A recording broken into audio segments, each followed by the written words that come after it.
I don't remember a time when curling wasn't a part of my life. When I wasn't putting in the sweat and hard work to be the best that I can be. Clocking in the time, the effort to practice day in, day out. Curling is more than just a game. It's a family, a community. And when it's time to play, I know I'll be ready. Hardline, supporting hundreds of our next generation athletes.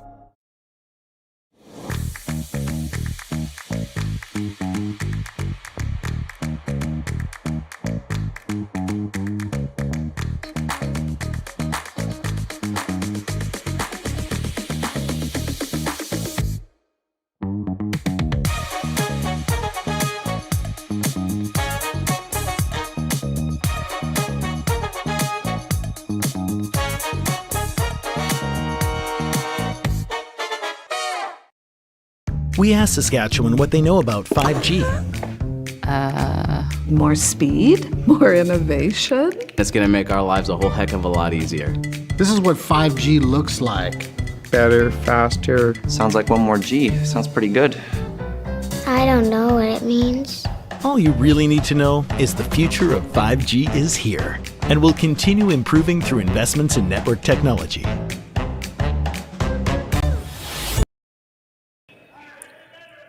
Good morning and welcome to Curling Stadium and Championship Monday here at the RBC Dominion Securities Western Showdown in Swift Current, Saskatchewan. We're at the Swift Current Curling Club.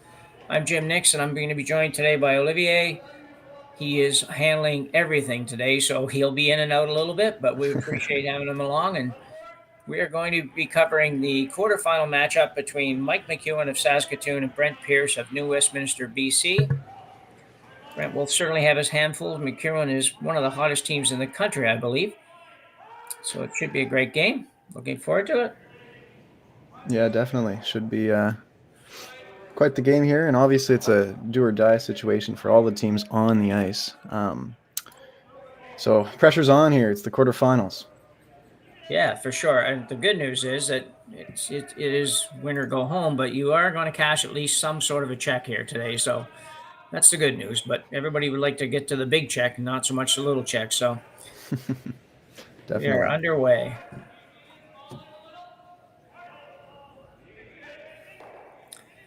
McEwen with hammer here in the first. We're not sure if he got it by virtue of his finish in the A side, which I would expect would be the case, or if it was on the draw to the button. But regardless, he does have hammer here in the first end.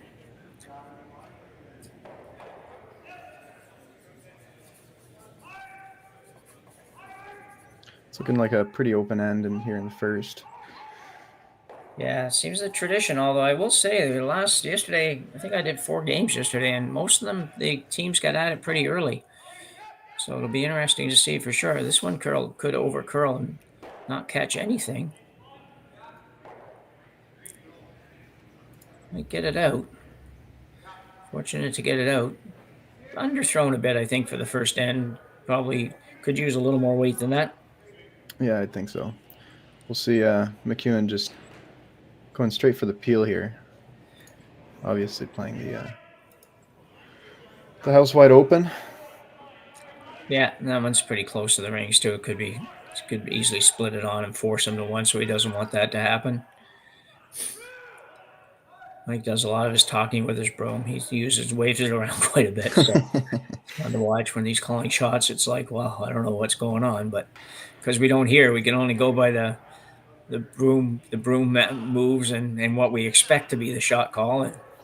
And it makes it a challenge at time, but regardless. Second stone for Pierce. Cody Johnson now.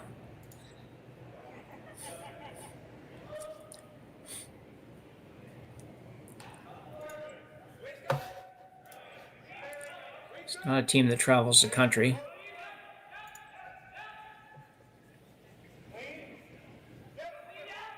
Going to get this to the center. And this will give us a real indication how McEwen wants to play this first end, and up he goes. So definitely looking for a blank end here. Yeah, I don't think he'll have a very hard time getting that blank, but It's going to be a bit of cat and mouse for this first end. Went curling a little bit, but he should still be okay. And he is. The Marsh brothers on the front end here. For McEwen.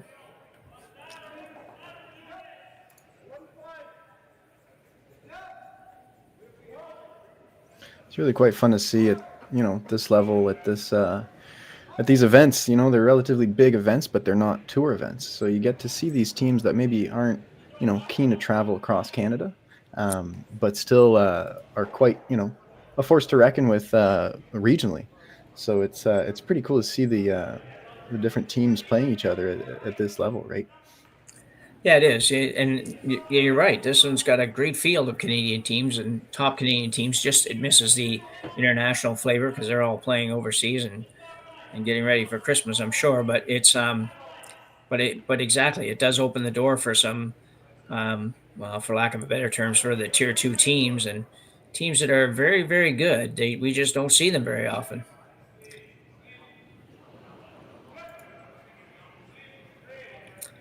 So Colton Flash now. Walking away. Be confident. Third for Pierce is Matthew Blanford.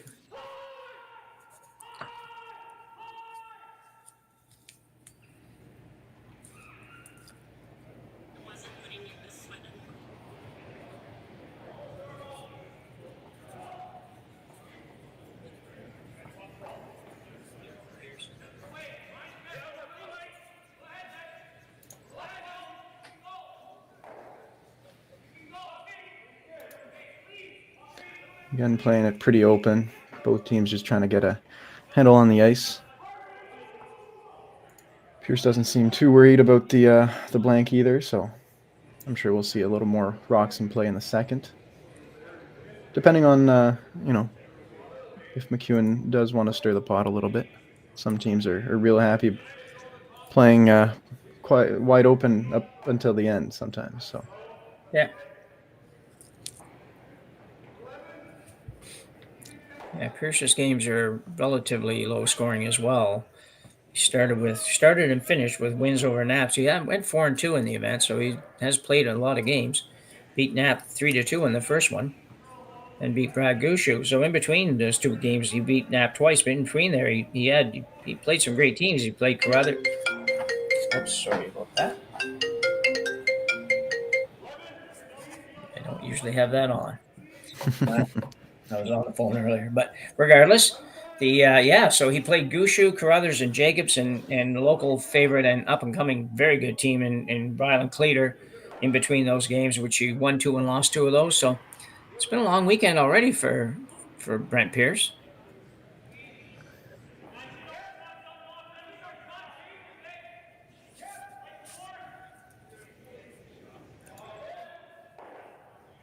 No turn hit.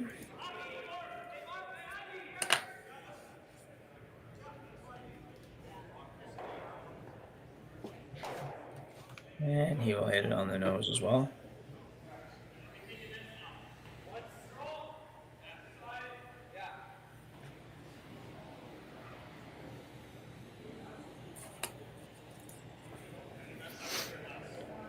saving some time, even though they're not necessarily timed games with time clocks. McEwen already down there. Yeah, it's not so bad because there's been some long ones, Olivier. It's like, oh, that's true. It's been the teams have taken full advantage of the no time clock thing for sure. A lot of games are taking 2.5 hours to play, and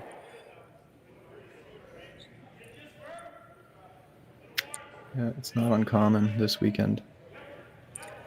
Brent Pierce I haven't seen Brent's name around a lot in recent years, and he's into his mid-50s now, so well into the senior ranks, but playing with a really young squad here.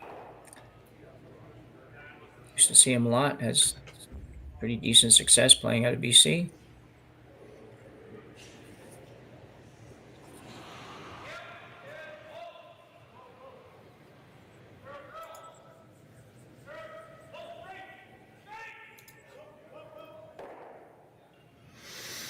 With this nose hit, we'll see McEwen probably throwing a high hard one, rolling out and getting that that precious blank he wanted.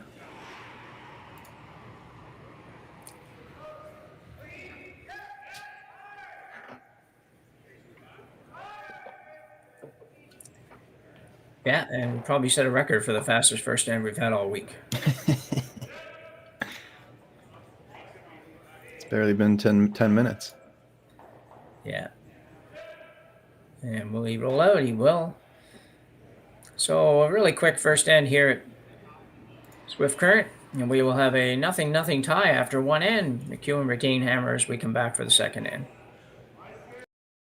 So with the impact to my business and income, will this delay my retirement? I know you're worried, Marshall, but based on the original plan we came up with, you're only about 6 months behind. I thought it would be years, not months. You should feel good. Remember, you've got a plan. Thanks. With change comes questions. See the impact of your money decisions before you make them with RBC Wealth Plan. Calling all curlers, novice to pro. Ashland Curling Supply's patented rotator disc system lets you customize your slider right in. Handcrafted in Canada, Hardline's ice pad has revolutionized curling for over a decade. Engineered with top-tier precision and durability, it is backed by an unmatched 10-year warranty. Designed for curlers at all levels to sweep effortlessly with maximum efficiency, it is trusted by the world's best curlers, including Olympic and world champions. It is quite simply the best brew in the game. Hardline. Join the revolution. Stronger agronomics, better returns, greater peace of mind from pre-seed to post-harvest. You can count on the Victory Canola program to keep you.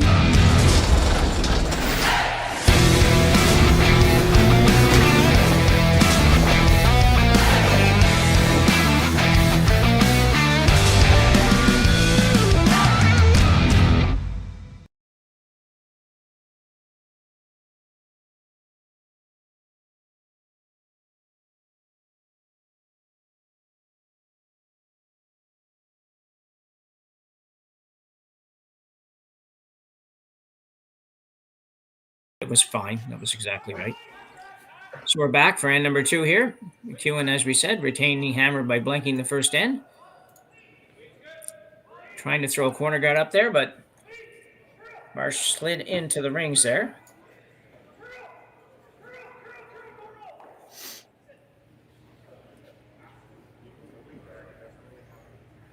Simple thing, but it certainly does change the direction of an end, even just when one of the two guard draws close into the rings. You know, you still get a chance to throw that center guard if you want to, but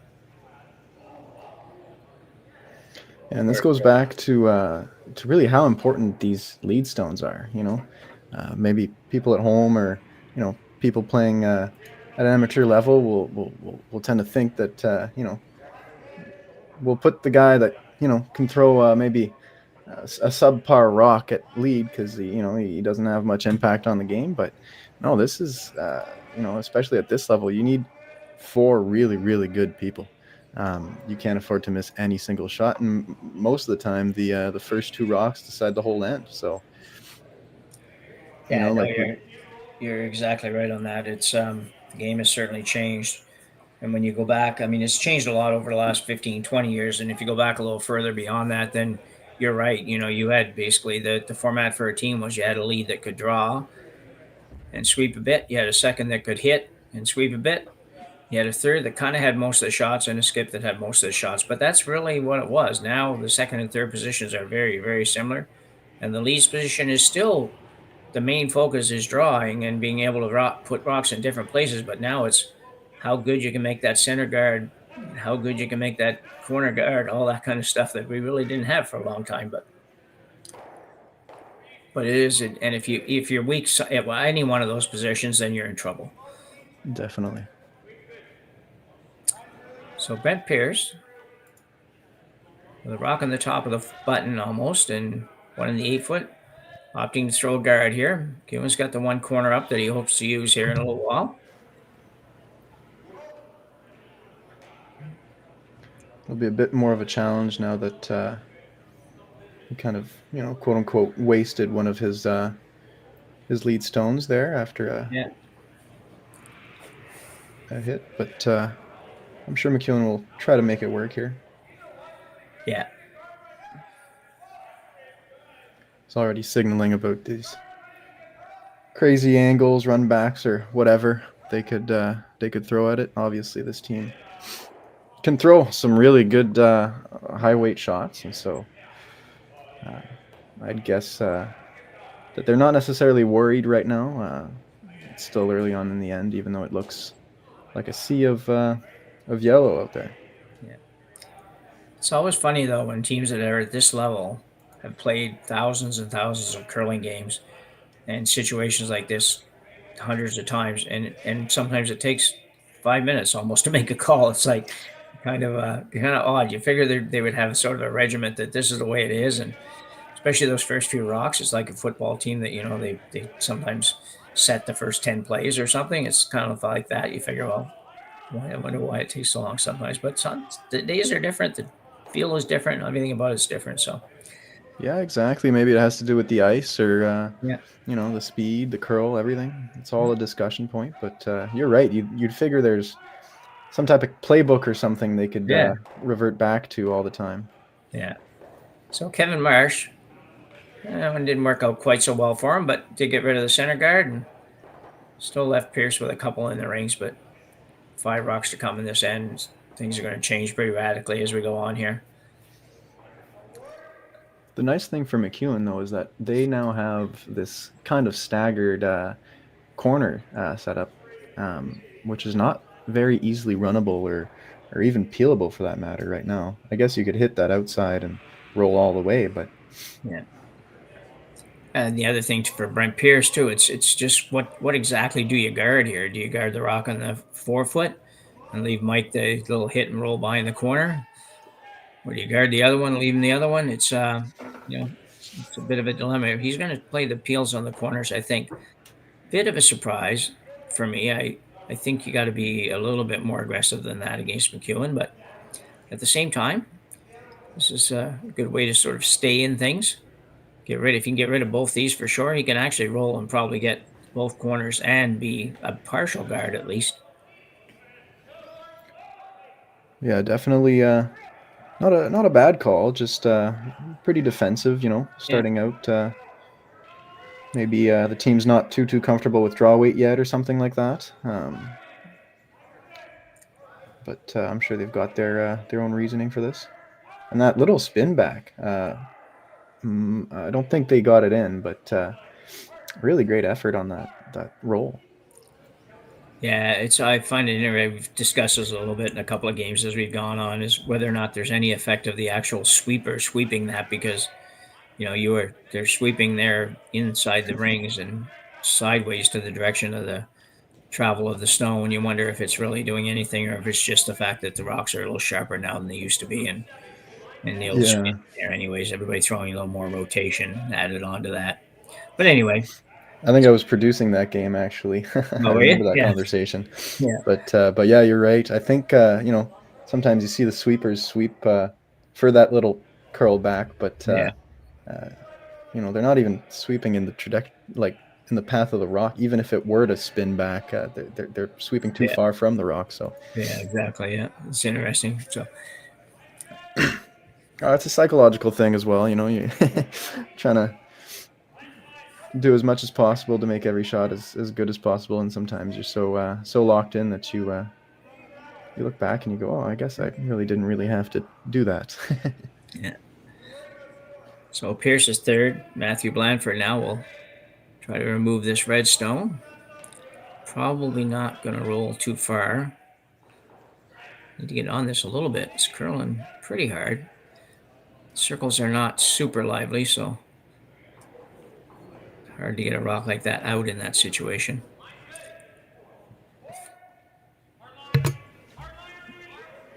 So McEwen now will probably look at making this double. It's kind of a double and a roll both shot.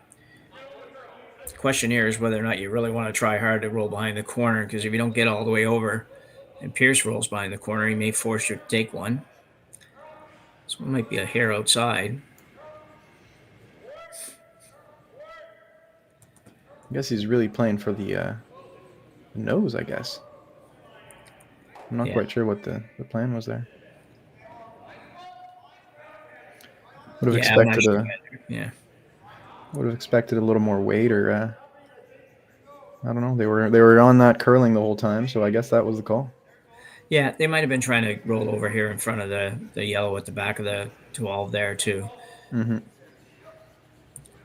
But Pierce in a good position here, maybe for a force. You're never out of trouble as far as doubles when you have Colton Flash and Mike McEwen throwing them, though. So you gotta really, really space these rocks well. Well, first of all, you got to stay. He's okay. He's coming up. This might be key to McEwen's rationale. Now look at got a pretty much straight off nose double. Yeah. I think that's where probably McEwen was hoping that Flash would roll to somewhere in that neighborhood in the last shot. But so Colton Flash now will be looking for the double for sure on this shot. A little more weight, definitely. Coming up a bit, he's going to be real close. And there he goes. I don't know how many doubles these guys make in a season, but it's got to be a ridiculously big number. Yeah, they make it look easy, that's for sure. And run backs, if I could make a run back in a season, sometimes it was enough to make me happy. So yeah. I do play I've skipped most of my life, so I haven't played a lot of wouldn't have had a chance to throw a lot of run backs. I blame it on that a bit. Right. As a skip, if you're looking at a run back, your team didn't do. Yeah, they let me down. Yeah. Yeah. So you don't count those ones if you don't make them. Yeah, it's not my fault. Yeah, exactly. Most of throw that shot anyway. It's the best skip mentality right there. Yeah, for sure. So Brent Pierce now with the very large sliding device that he uses here. We'll hit this and try to stay right there.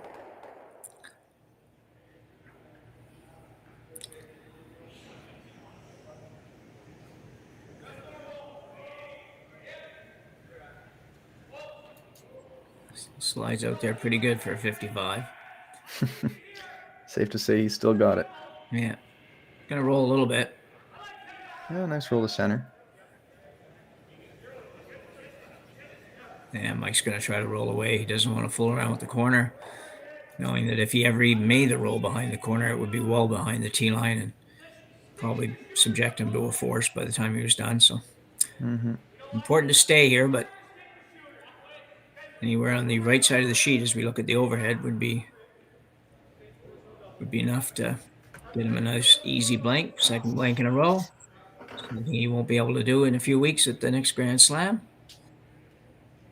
Well, he'll be able to do it, but it would cost him hammer when they test out the modified blank rule.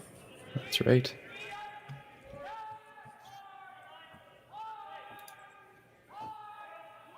Doing just a gentle takeout here. Marsh probably try to make it curl a little bit. He will, just a hair. Good throw. Now it's funny that the blank's back into play, and we were just talking about it earlier in the end, how that little slide in deep could have dictated the whole end, and it did. It did really. Like if Dan Marsh made that first guard, and we might have seen a little more rocks in play, maybe some scoring. So it just goes back. It's all a full circle. It's crazy how these early shots can dictate the whole end. Oh, absolutely, yeah. And even with the five rock rule, it still has an impact. Like I say, you can usually manage to get one more out there, but that's not enough in most cases against these teams. So Brent Pierce will play the hit. I don't know how hard he'll go for the roll. He might decide to really take a chance of even rolling out and roll in behind the corner. It wouldn't be a bad idea. I don't think you have much to lose here if you're Brent Pierce. You got to make sure you hit it. You gotta really make sure you get a good piece of it, and he'll be fine. Probably Might gonna get go the out. roll. Close, real close. That is Wow. a great shot. A really great shot by Brent Pierce. Yeah, that's a beautiful shot. Yeah, he might. Go ahead. I think we'll still see Mike throw that hard weight out on the wing, but definitely a lot harder shot than if the rock was top four still. Oh, absolutely. Yeah, that was if that rolls in like 6 inches less, then it's no. There's not even a shot for McEwen to remove it. So this is a good shot to be able to throw it hard though, because if you ever feather that top one, you want to make sure it goes out. And Definitely it. so McEwen now with an out-turn peel weight shot, well over in the wings to blank the end and retain hammer going to 3. Cold flash on this. It's coming up a little bit. He's going to be close, and he will And he not, takes the and gives guard. up 2. That was the other problem with that shot. Wow. That Quite is the upset here in the second end. Absolutely. So Brent Pierce steals 2 here in the second end against Mike McEwen to take an early 2-0 lead here in the quarterfinal match at the RBC Dominion Securities Western Showdown. We'll be back right after the break. We asked Saskatchewan what they know about 5G.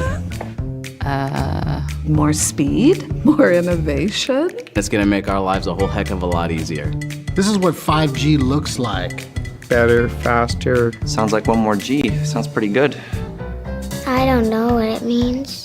All you really need to know is the future of 5G is here and will continue improving through investments in network technology.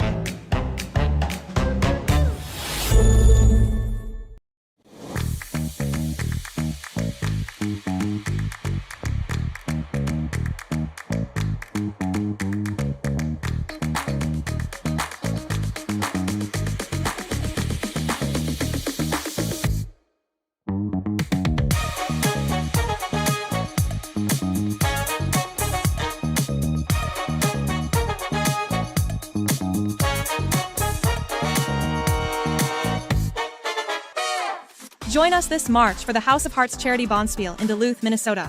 Help raise funds for Project Joy, who provides meals for hungry kids in our community. Every donation helps to ensure no child goes hungry. Join us and make a difference. Together, we can spread joy. Hey Ben, what's the Aztec Safety online e-learning website again? Yeah, that would be aztecsafety.com. Fire extinguisher and firefighting, we'll send that one to Paul. Ah, now here's a course I should probably take. Conflict resolution. Power line safety. Yeah, I thought it might help me with my line calls. Did you know this Aztec website has over 100 safety courses? Jeez. Aztec Safety online course. Ground disturbance.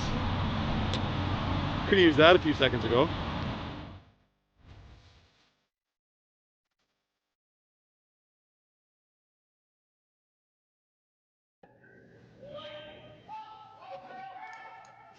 So we're back after a big steal of 2 by Brent Pierce, set up by a wonderful hit and roll by Brent with his last stone in the first end. We're going to have a little look at it here.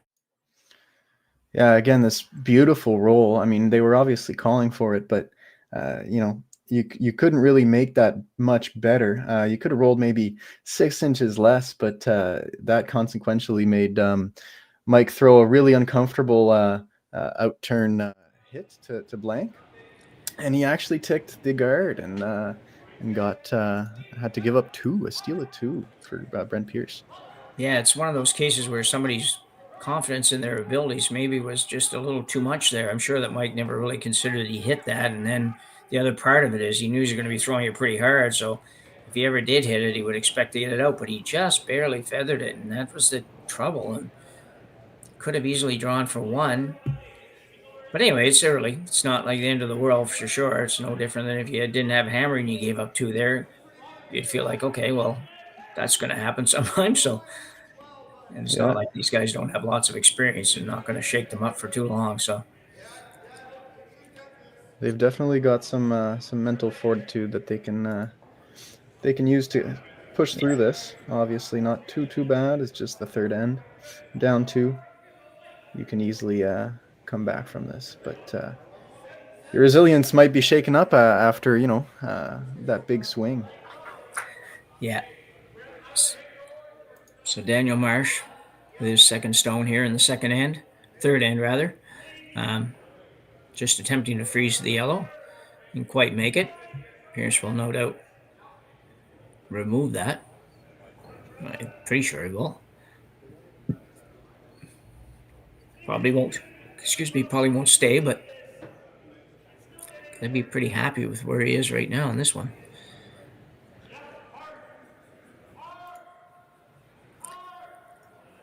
Second stone, Cody Johnson.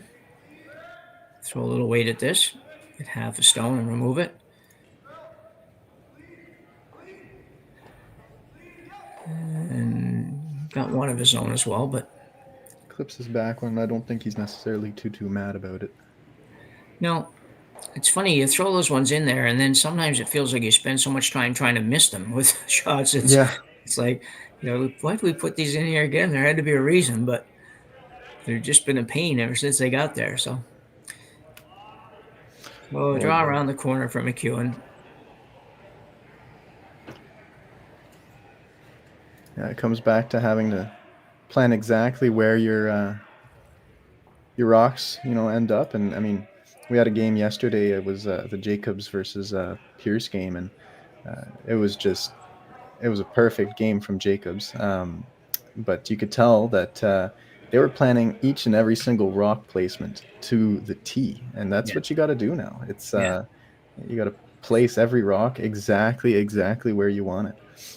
Yeah, I've got a few young juniors that are pretty young and trying to play, and it's funny because when they're skipping, it's kind of like I keep telling them, so, well, you may not throw the rock to a specific spot, but always be thinking that that's exactly where you want to be, because they tend to point over to the other side or something. We're just going to throw over there. It's like, well, make sure everybody knows where you would like it to be if everything was perfect. I mean, they only play probably like 30% or 35% or something now, so they're not going to make that shot very often, but you'd like them to at least be thinking about the perfect spot. Yeah, and it's all about visualization, right? That's one of the most important part of the game. When you're in the hack, you have to visualize exactly what the rock's going to do, and obviously it comes with a bunch of experience. And when you're a junior, sometimes it can feel a little hard because you're coming out of the hack a little shaky, and you're not playing 100%. But as long as you have a clear vision of what that rock's doing down the sheet, you're going to tend to make more shots. Yeah. So Pierce peels off the corner, and now you've got McEwen going to put it back up. Like to bounce back with the 2 right away. At least 2. Always thinking more, but this one's still got to curl a bit.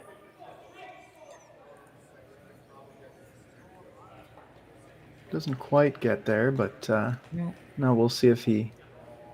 Yeah, Brent Pierce just wanting to hit the one in the house. I mean, you could go for the peel here too, but he could. Definitely. I thought he might, just because he has the possibility of maybe running it back and then rolling to the center as well. But yeah, opting to throw. He asked for big weight on this.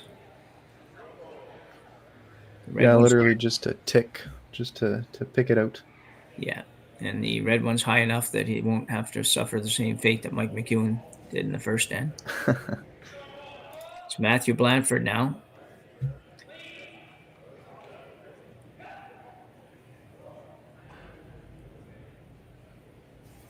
Very nicely done. Almost going to stay. Yeah, textbook. Not much weight. Wow. McEwen now going to play the hit and roll behind the corner.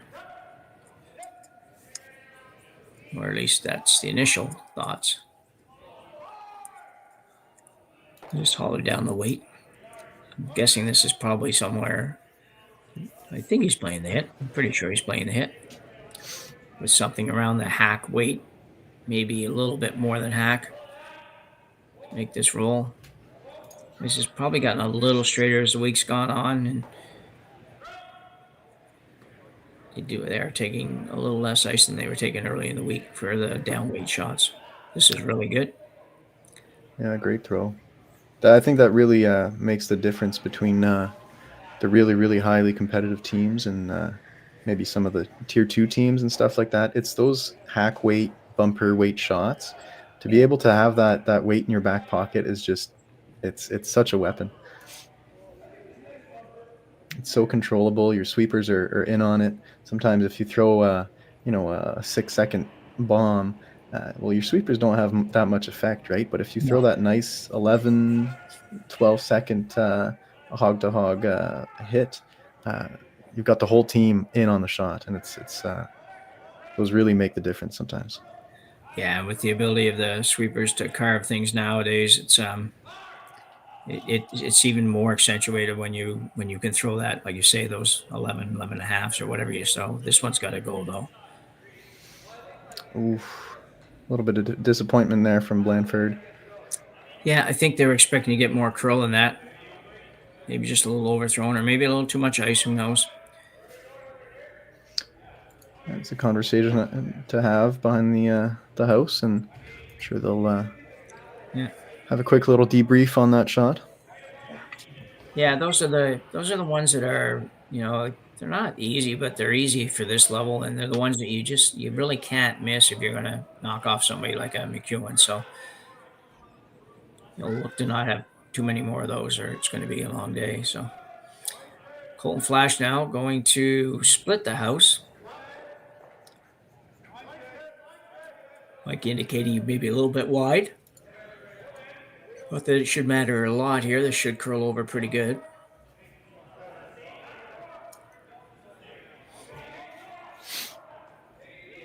Oh. A big no from Mike there. Trying to get to that perfect spot where you don't leave him a double. I think, if you really want to try it, there is one, but it's quite the thin... Yeah. Hackner double, we call it.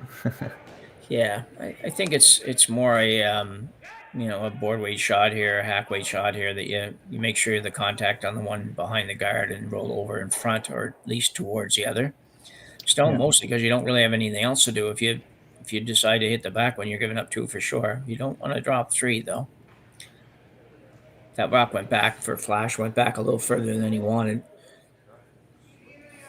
He's looking to be pretty much even with the stone behind the guard here.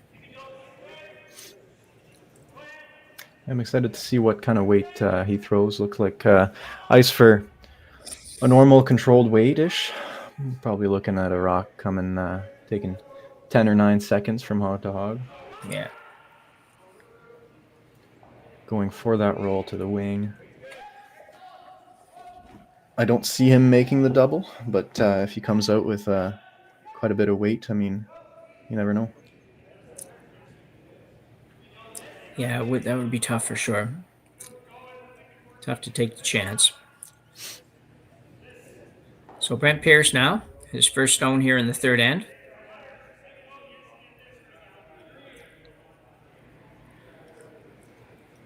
A bit of a pre-shot routine for Brent. Big shot. Need to at least make sure you make contact here and hang around. Definitely don't want to hit that guard. Going hard, a little tight. Will he be okay? I think he's going to be okay. And he's going to be really close to the double as well. Oh, just over. Yeah. Great effort. Yeah, absolutely. Just a hair thinner, just a little bit, probably a half-inch thinner, maybe an inch thinner, and he would have made that shot. So McEwen going around the corner, I think. Not sure now. It looks a little.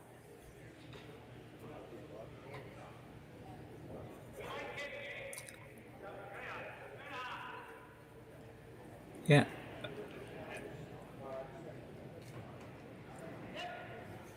Going around the corner here, you don't have to make this one spectacularly good. You just want to be buried, because I'm pretty sure that Brent Pierce will hit the open one and end up giving you 2 pretty simply, unless he has a really good shot at the double or a freeze or something that happens that you don't expect to happen. So Mike McEwen with the in-turn.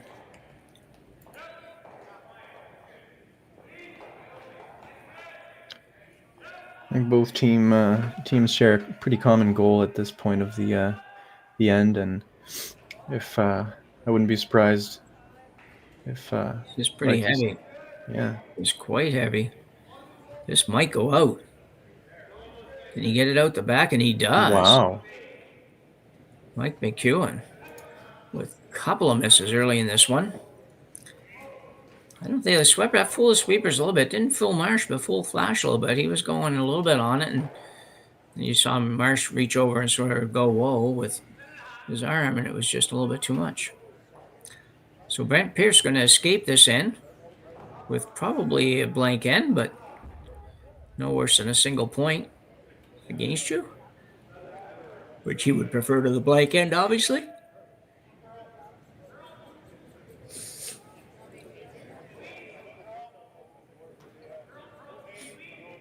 Quite the turn of events in this game. I mean, we're seeing some mistakes from Mike McEwen that we wouldn't really see normally. No, you wouldn't expect for sure. You're going, hold this one right there. It'd be good. You want to stay for sure. A little roll towards the center wouldn't have been bad either, just to make the blank just that little bit longer. I always like to have. If I'm going to have one rock in the house and the person's going to be trying to blank, I'd just assume them have the longest roll they could. So I like to be somewhere near the button area. But first priority was to hit it. Second priority was to stay. Well down the list was the roll. Mike McEwen definitely wants to roll out here, and I'm not sure he's going to. And he will not. Oh, he maybe. No, he will hang around. So things are going about as bad as they could possibly go for this McEwen team. It's just like you said, it's shots that they're not used to missing.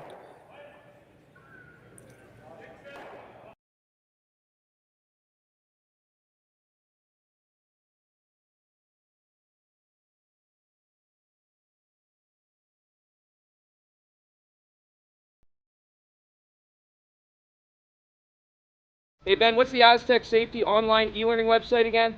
Yeah, that would be aztecsafety.com. Fire extinguisher and firefighting, we'll send that one to Paul.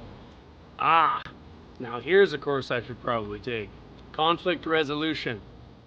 Power line safety. Yeah, I thought it might help me with my line calls. Did you know this Aztec website has over 100 safety courses? Jeez. Aztec Safety online course. Ground disturbance. Could have used that a few seconds ago.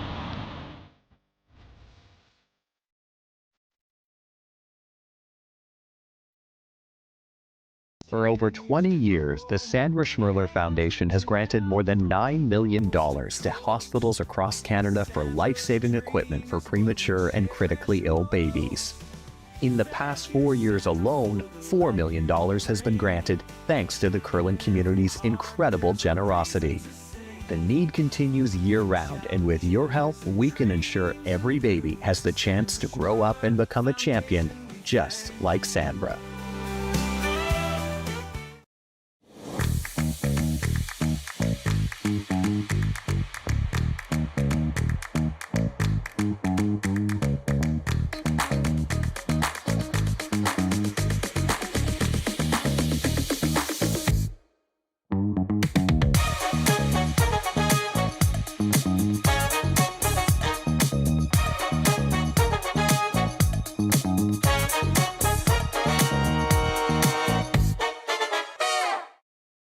We asked Saskatchewan what they know about 5G. More speed, more innovation. It's going to make our lives a whole heck of a lot easier. This is what 5G looks like. Better, faster. Sounds like one more G. Sounds pretty good. I don't know what it means. All you really need to know is the future of 5G is here, and will continue improving through investments in network technology.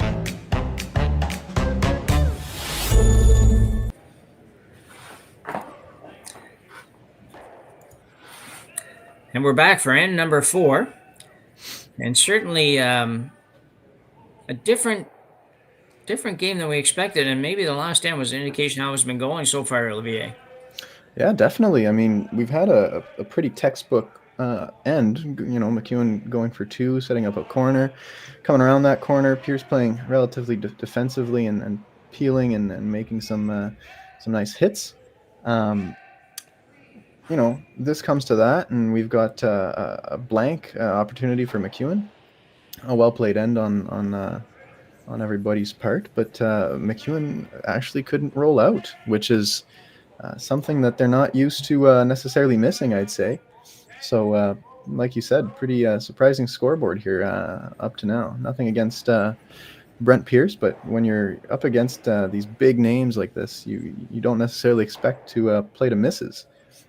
Well, no, I mean, you look at the last 2 shots, and you've got McEwen throwing a draw through the house and then hitting a staying on a peel attempt when he just had to roll foot in half to get out of play. That's certainly not what we would expect. So I don't know exactly where McEwen was going with the red stone here. And it just ended up in an odd place when Marsh threw it, and it just went outside in and ended up near the front there. I don't know exactly how come or why that ended up there, but it's there now. So it's more center guard than a corner guard maybe for Brent Pierce, actually. Up 2-1, playing 4 with hammers in a really good position. If he could ever pick up a deuce here, he'd be in a very good position going to the second half of the game. Yeah, up 3 after 4. That would you're pretty happy with that when that's on your scoreboard. Yeah. I'll get this one around, and the yellows are staggered at the front, and there's a red one on top of it, so it's not a bad setup. It's just with hammer, usually not, or without hammer, rather. I guess that's the other trick, too. I got to get my mind going right here. I got the backwards in my head as to what we're throwing. So the center guard makes a little more sense. I was still thinking McEwen had hammer. Thank everybody for joining us this morning on Curling Stadium. It's going to be a great day of curling. It's going to be some wonderful games, and as we work our way to the final later on today, and be sure to stay with us and take in some awesome curling here on a Monday. What else do you do but work on a Monday? So.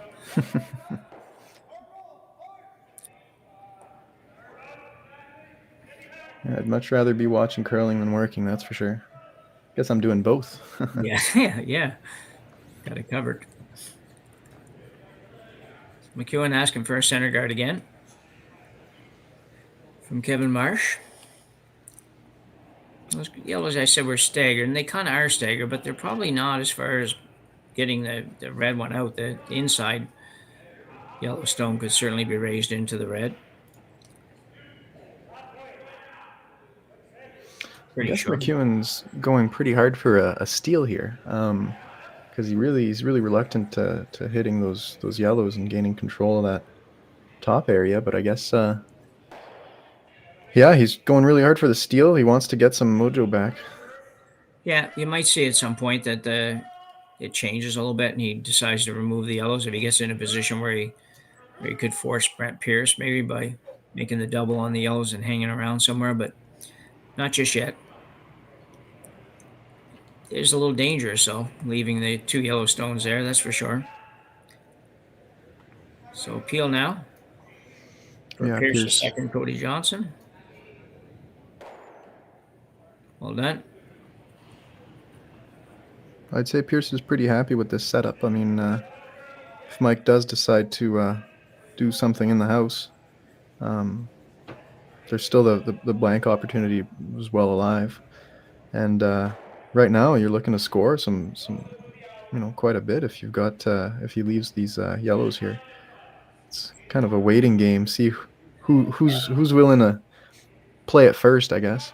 No, you're exactly right.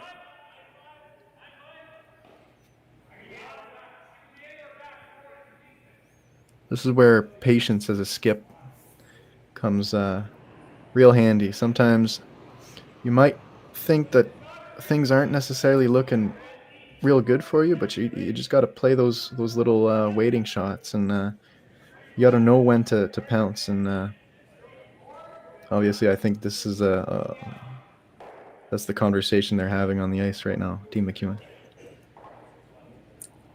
Yeah. Theme song for that would be the old Kenny Rogers Gambler, whatever it's called, song, where you fold them and know when to fold them and when to hold them and all that kind of stuff. That's exactly. Know when to walk away and know when to run. Yeah, exactly. Yeah. This not getting as much curl as they expected, I don't think. Well, I'm not even 100% sure what that shot was supposed to be. I think they gestured for a nose on that, the one on the center line, but okay. Which, doesn't sound like too bad of a call, but again, now you just set up a corner for Pierce. Yeah. With a wide open rock in the forefoot.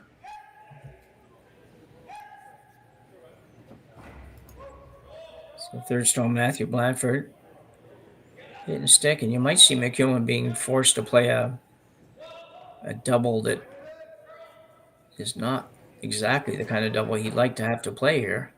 If this hangs around, this stops. That's huge. There is a definite double here for Colton Flash. For these guys, this doesn't look like a difficult double at all.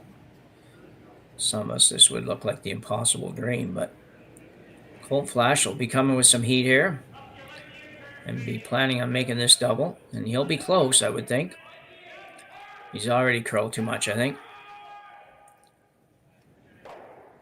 Yeah, just going right over the top. Might get a nice roll and still freeze. No. Hit that a bit thinner and you've got the double locked in. Yeah. Yeah, just had to be a little thinner, you're right.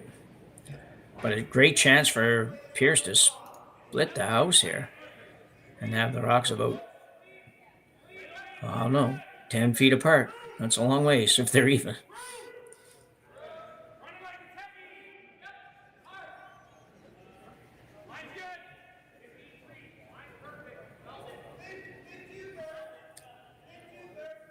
So Blanford now. It's a hard one. If you're going around that corner, it doesn't really look like he's going to get over there. I was going to say, if you're going around that corner, you definitely want to be high because you're going to pretty much force McEwen to play a draw. Now they're going to go back. A little bit of an odd position for that shot, I thought. I'm not sure why you would go there. If you wanted to go behind the guard, I understand, but you left Mike McEwen a little hit and a roll. Just an odd place to put that stone in my mind. Nice and even. That part's good, but yeah, I'm not quite sure why didn't want to go really buried around that corner, but yeah, if you're not going to go there, you might as well try to stay fairly far away from there. Mm-hmm. Should be a little bit tough, but anyway, it's there. Mike McEwen now, who right now desperately would like to make something good. It's been a little bit of a struggle so far. Mark's going to try to make this one curl. I don't think he's going to get it over far enough to get the roll. Can't quite see it now. Where are we at here? Right on the nose? Yeah, bonks it on the nose. Scary stuff for McEwen now.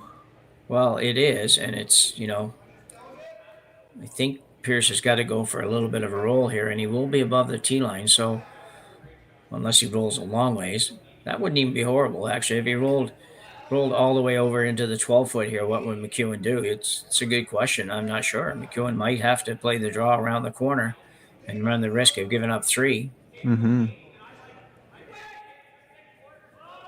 Some conservative teams would just flat out hit the open one, give them 2, and yeah, accept that because you give up 2 and it's still somewhat of a game. You give up 3 and well, you're climbing an upwards battle, and it's pretty hard when at this level when you're down 4. Yep. You've only got 4 ends to get it back. It's can get challenging. Yeah. So Pierce is obviously going to play the hit, and we're not quite sure if he's going to go for the inside roll. The other roll for him would be just to, if you're not going to roll behind the guard, but roll towards the other two on the left-hand side there. Just don't roll very far. If you go to, full 4-foot there, you're probably not going to allow a double. You don't want to go any further, or you would allow a double. So right on the nose is not terrible either. It's just you are going to leave that roll again for McEwen. Do you want to leave it twice, I guess, is the question. So Brent Pierce, has a very deliberate pre-shot routine, just a little 10-second, 15-second thing to focus himself.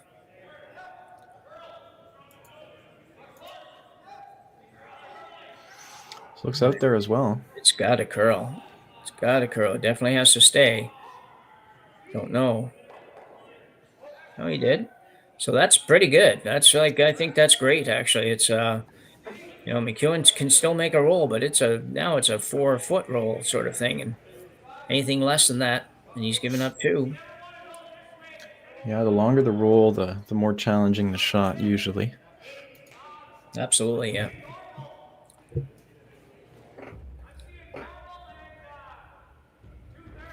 But still very scary for McEwen and Pierce. I Yeah. can't see him being mad with this setup at all.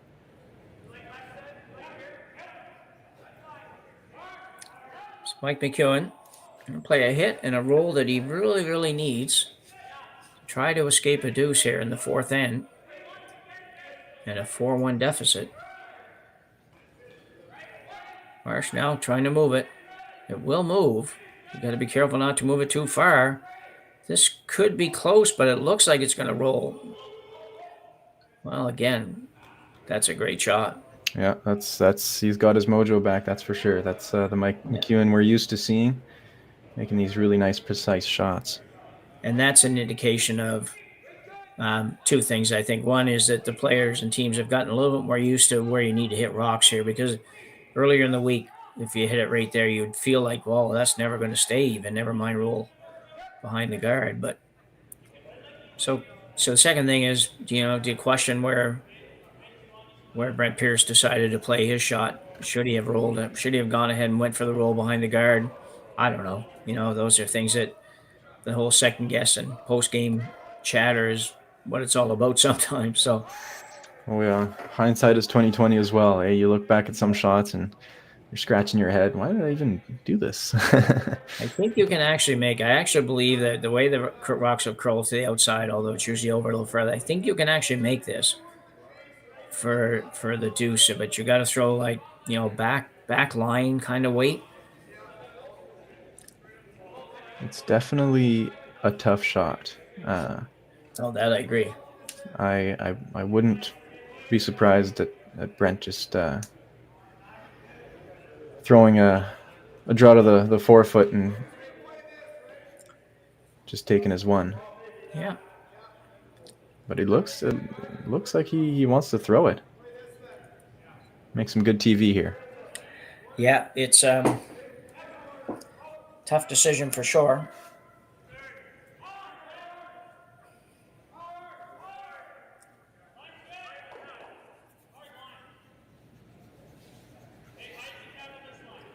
It's a tough one because 3-1 lead at the break is not bad either. You're kind of in control. Even if you get up 2 the next end, you get hammered 6. It's a key end in the game, and you score, and you're probably in a good position coming home in the 8th. So, and that's what he's decided to do now, after all. Yeah, but you could see him looking at it, and he's eyeing it up. Yeah. I think his teammates kind of convinced him to throw the draw.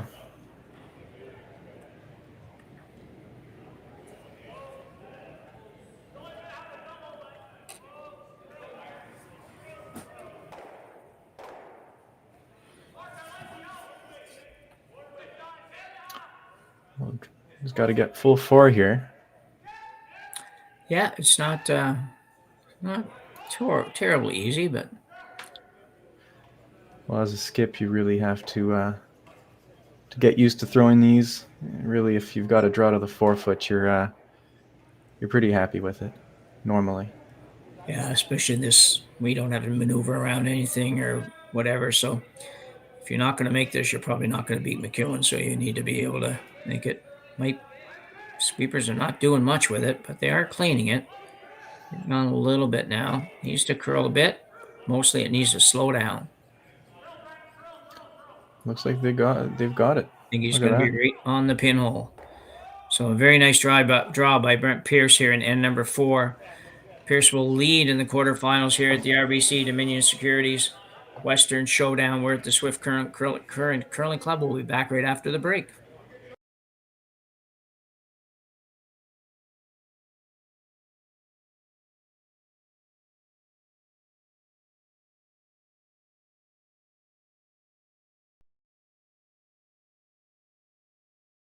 Hey Ben, what's the Aztec Safety online e-learning website again?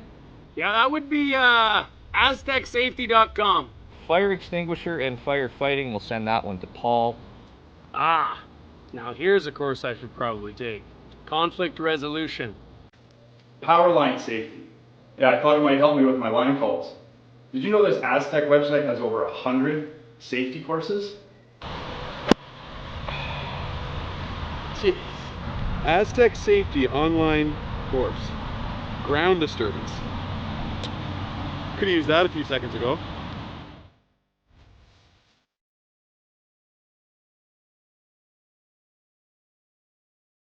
For over 20 years, the Sandra Schmirler Foundation has granted more than $9 million to hospitals across Canada for life-saving equipment for premature and critically ill babies.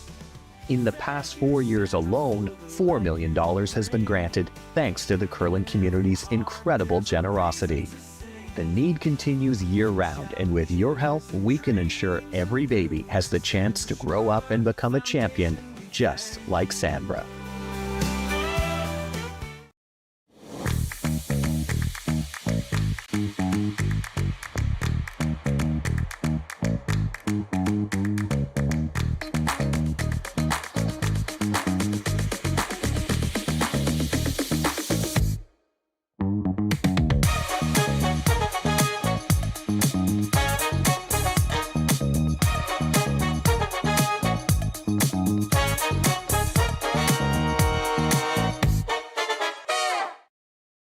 We asked Saskatchewan what they know about 5G.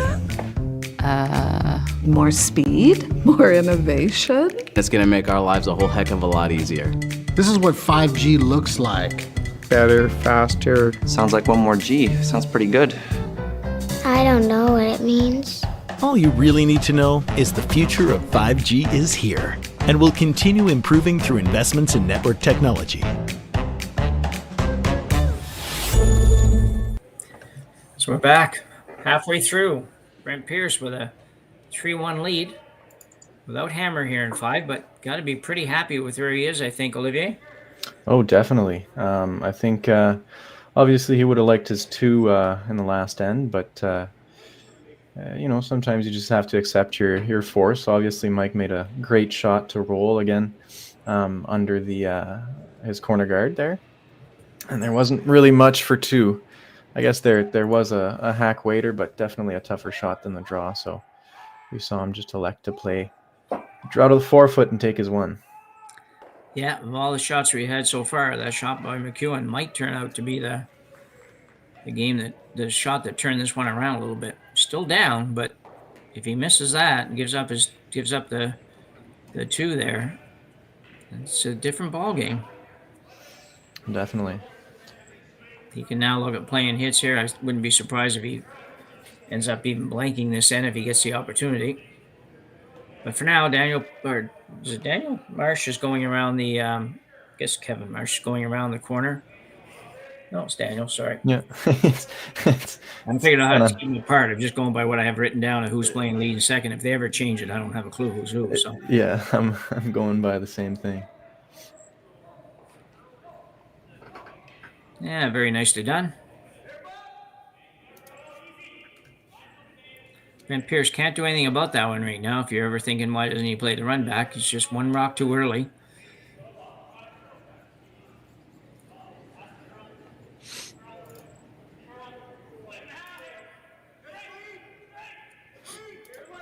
So guard going back up by Cody Johnson.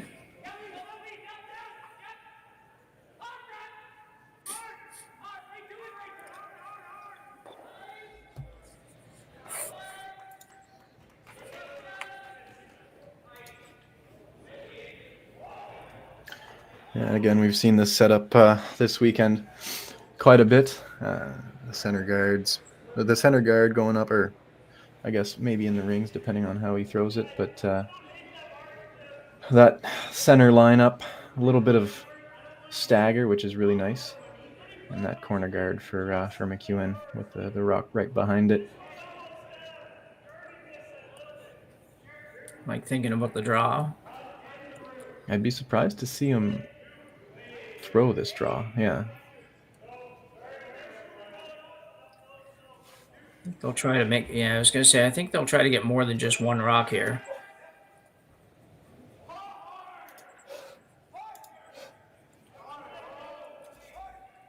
If you can get it just off center and get two of them to stay more or less right there. Just roll a little bit, maybe behind the R, and Brand works there. Would be a good shot. Mm-hmm. This one's coming up a little now. Looks pretty good, I think, unless he jams it on the other red one. Oh, that's a nasty. That's brutal. Yeah, you're right. That's it's hard to do, obviously, but not a good miss. That's for sure. Yeah, a minute ago I thought Pierce was going to be playing the peel on the high corner guard here on this shot, and now all of a sudden he's like, well, I don't know if I want to do that. Got these rocks here pretty good. Still might be the right shot to peel that corner guard off, though, to be honest. We're going to have a chat about it. Third, Matthew Blandford now, down to have a talk with Brent about what they're going to do here.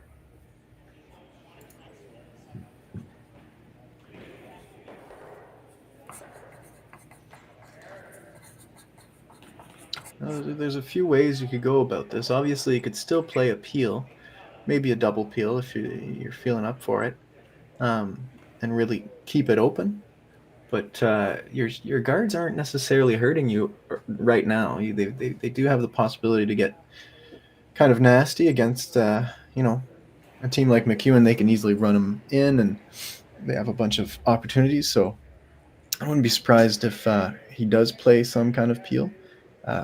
But you could also, go get a little more gutso and draw in, or maybe try and come around the other side, the wide side, and you got a couple of choices for sure. And center guard's not terrible. Maybe it's just I think the yellow one that he has in behind there, full 8 foot, does save him a little bit. McEwen just put that one in there by mistake, and that allows him a little more flexibility on throwing the peel on this high one, because he's now second stone, and even if McEwen runs something, it's tough to run it and have a good result. Mm-hmm. We see Team Pierce throwing the double peel I was just talking about. Yeah, so he's going after both, is he? I didn't even see that. Yeah, I think so. Okay, that's surprising to me. I thought he would actually try to hit this a little bit on the inside and maybe hit the one in the house, but not the one that's not the high one. And you might be right, but it looks like it's going to make the double peel. Yeah, Cody Johnson made exactly what was called. And the good news is now it's you're looking at a deuce possibly, but that's all. It's not going to shouldn't get any messier than that at most. And you've got 5 rocks to really get it to the point that you don't give up 2. Marsh being asked to hit and roll away, roll over to the open side, where Mike's broom is there.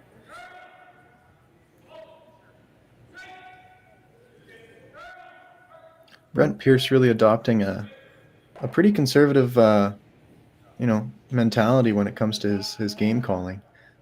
We see him making a lot of just safe run-of-the-mill shots, but that are nice and simple. So easy to make. You boost your percentage up like that, but it comes down to these pretty simple ends where you might take one, take 2, give up 1.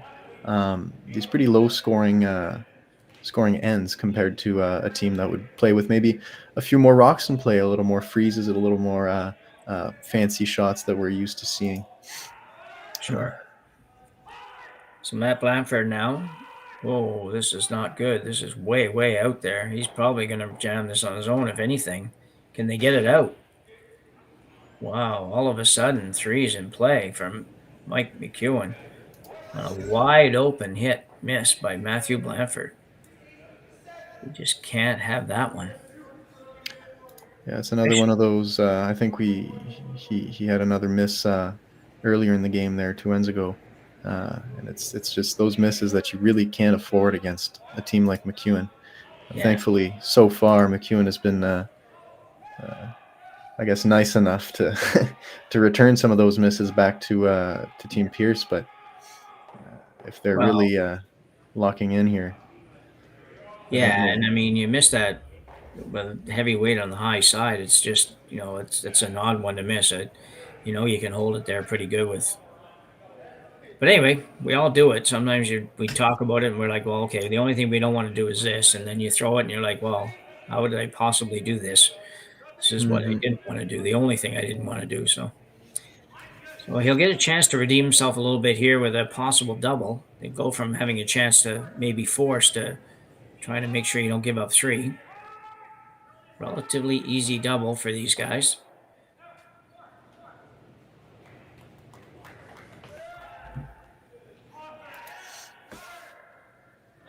hard in turn right down the center. Should be close, just can't quite see it. There it is. Not quite. Oh. Yeah, we just couldn't see past Matt there on that one, so.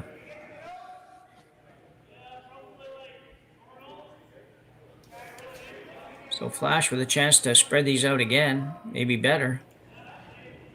Gets the roll over to the 8-foot on the other side. It's going to be really hard for Brent Pierce not to give up 3 here. But he needs a roll.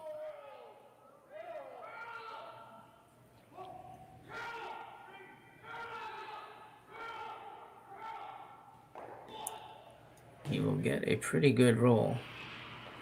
It's not bad at all. Well, you definitely have to hit something now. Yeah, well, yeah, he's going to hit all the way here and make sure that you don't take any more risks. And hopefully somewhere, you got 2 rocks. You want to make a double on one of them. Definite double possibility on this one. Again, none of these doubles would be easy at this point, but they're makeable. So you got to... Yeah, you hit a third of that rock on the inside, and you're getting pretty close to that back one. Yeah.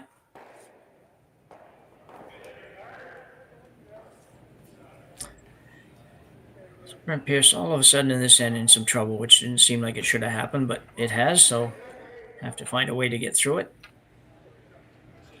And this would go a long way to making that happen if you could ever make this double.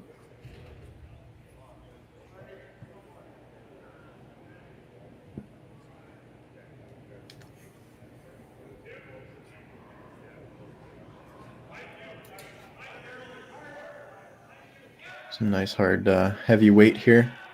Yeah. From Brent Pierce. Hoping to make the double. Should be really close. Over the top again.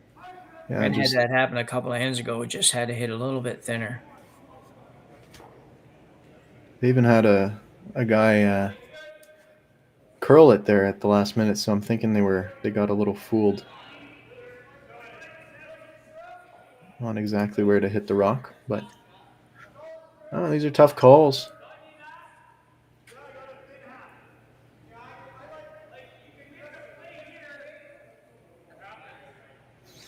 A little something in the ice or something, I guess. Yeah. Yeah, it might have been a little scratch or something, possibly. Doing a lot of work on it. Yeah, definitely a lot of work. Well, 3's in play here for Mike McEwen. Well, absolutely. Not a good house to look at if you're Brent Pierce. Again, having played this end relatively open, you wouldn't expect a 3 this way, but this is how they can come up sometimes out of the blue. Mike definitely getting a deuce if all things fall into place.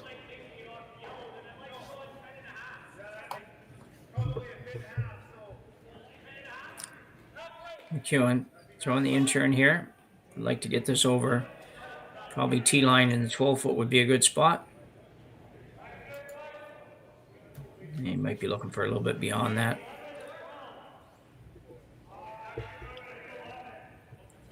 Guys are going pretty hard. I'm sure it'll get there, but taking a little bit of work to make it happen. I think that's a pretty darn good spot. Yeah, I don't know if I see a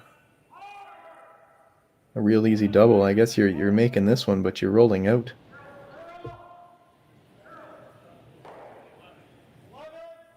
I guess that's the only way to really force them to 2. You pretty near have to take a run at it. There's no way to. There's no easy escape route at all to anything. So run this one into one of those 2. Be pretty happy if you could make it. I assume he's trying to pick the one off the back on the center line. It would be I think the easier of the 2 shots, but it might more depend on where he lets it go. Yeah, sometimes you gotta look over your options and pick your plan A, plan B, plan C sometimes.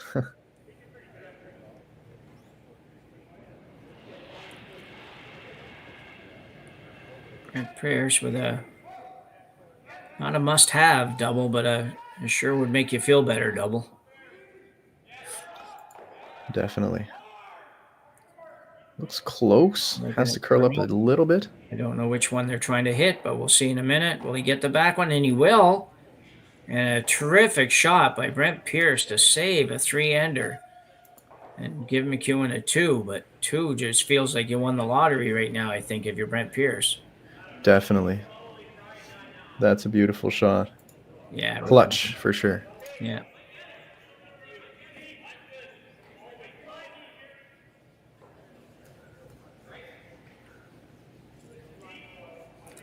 So McEwen now with a chance to tie this up, which, to be honest, that's about what they deserved in this end. They just got the one wide open miss. So, but they did a great job of trying to protect the 3, but it's impossible to totally protect those things. If somebody makes a great shot like Brent just made, it's you really can't. All you can do is tip your hat and say, yeah, okay, couldn't have done any better. Couldn't have put it in any better place.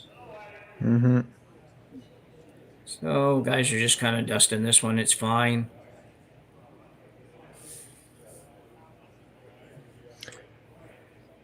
So our quarterfinal game here between McEwen and Pierce at the RBC Dominion Securities Western Showdown is all tied up at 3 after 5 ends of play, with Brent Pierce having hammer and 6.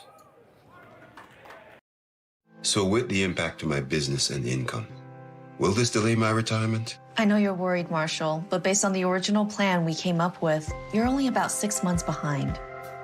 I thought it would be years, not months. You should feel good. Remember, you've got a plan. Thanks. With change comes questions. See the impact of your money decisions before you make them with RBC Wealth Plan. Calling all curlers, novice to pro. Ashland Curling Supply's patented rotator disc system lets you customize your slider right in. Handcrafted in Canada, Hardline's ice pad has revolutionized curling for over a decade. Engineered with top-tier precision and durability, it is backed by an unmatched 10-year warranty. Designed for curlers at all levels to sweep effortlessly with maximum efficiency, it is trusted by the world's best curlers, including Olympic and world champions. It is quite simply the best brew in the game. Hardline. Join the revolution.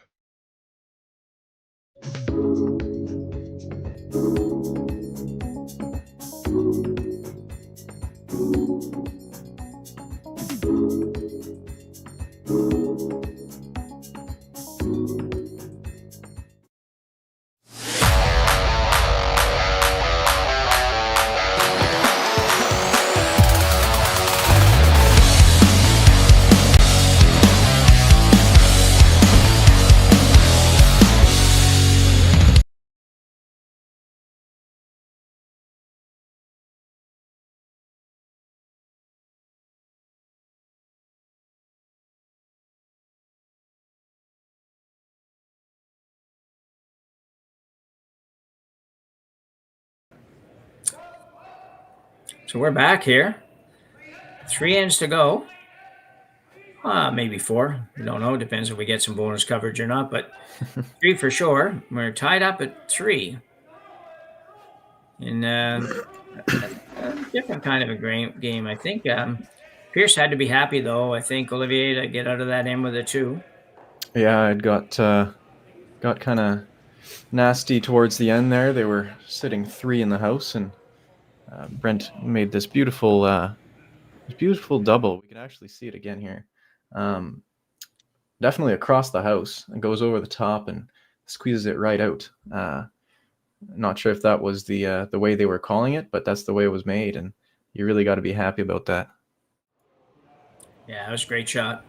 When I would be calling that, I'd just be calling it to like I wanted to hit that one at the back on the nose and figure a little bit one way or the other we make it. So that's exactly it. Deep angle to figure out. I don't know what goes through their minds, but that would be what I would be thinking. Mm-hmm.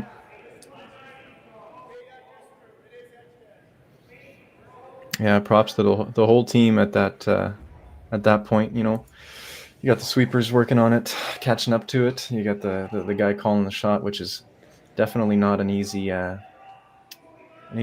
shot to call when you're in the house, but it was made and made well. Yeah. Got a little rub here. Didn't disturb much, so they get away with it.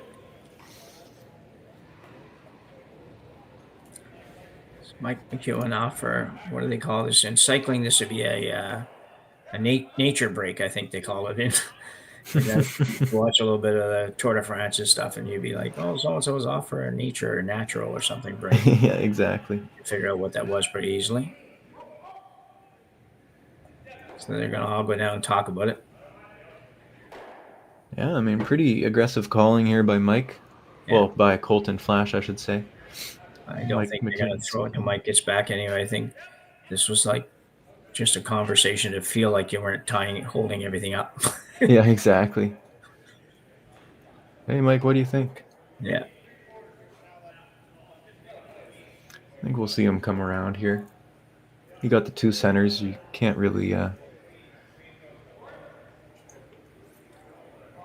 Yeah, you got to use them. You got to play to the center. I think, again, they're going pretty hard for the steal, it looks like.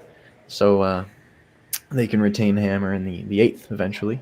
If you steal 1, give up 1, force, I guess, Pierce to 1 in the 7th, and grab your 2 with the hammer in the 8th. Yeah. Yeah, definitely on paper, Pierce is in the right position here if he can score, but if McEwen ever scored 1, then it changes around. So, as I say, every game, it seems, the 6th end, and every game that's within a point or two, the 6th end is the key end in the game. And most of the time, Rory yesterday was looking, I think it was Rory was looking up all the analytics on curlingzone.com of percentage chances of winning on this and this and this and whatever. I have never looked that up. I got to look that up sometime for fun.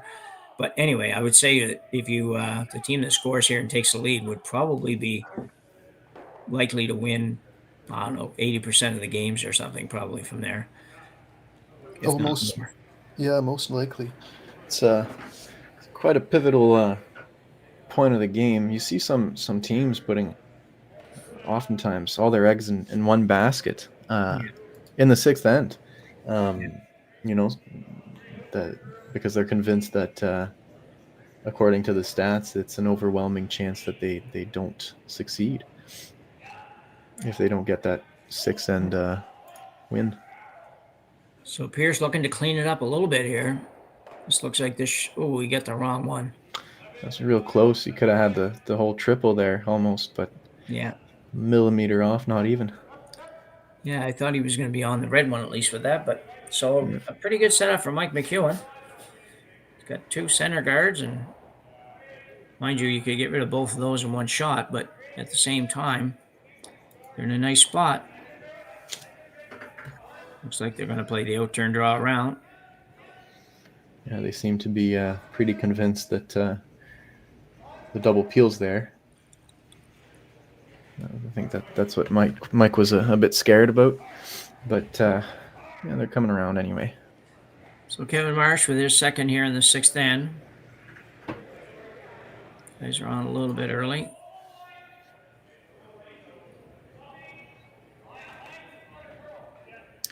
Yeah, it must be nice to have some guy like Colton Flash on the inside of your rock. Yeah.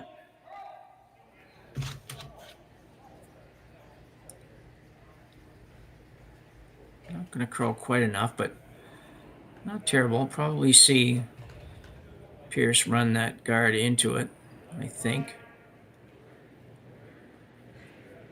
Hit it right there and takes that out. You go over and jam on the yellow and maybe even roll in the house. That's exactly the way I visualized it. You guys are on the same wavelength because that's exactly what he's looking at.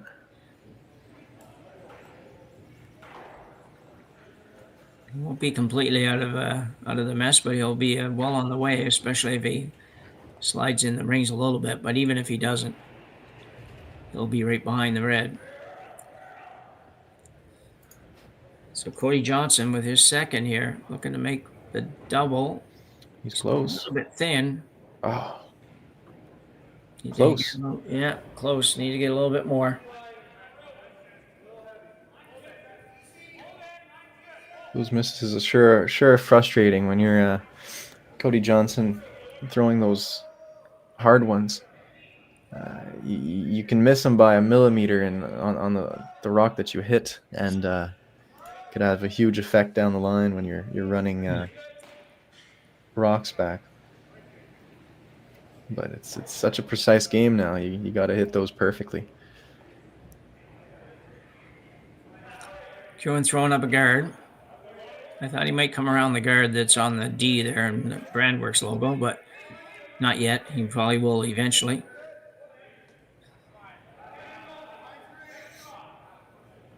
Yeah, just playing that patient game we were talking about 2-3 ends ago. Yeah.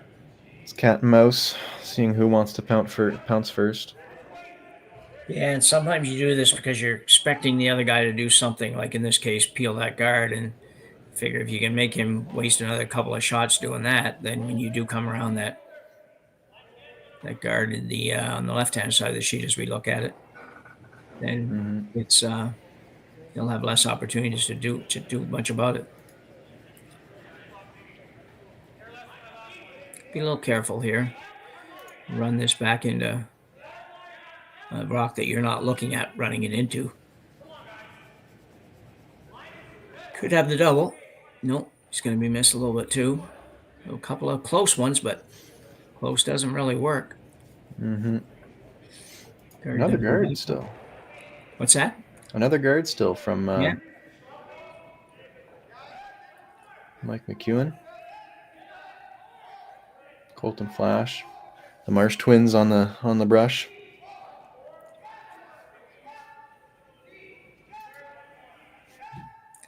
Indicated this one may be up a little bit for weight.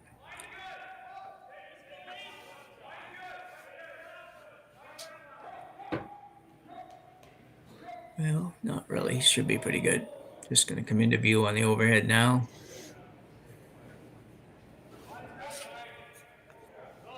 That's a fine guard.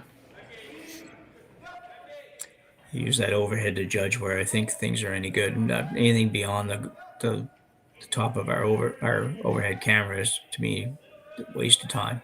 So yeah, it doesn't really affect anything. So another peel attempt. Matthew Blackford would love to make this one.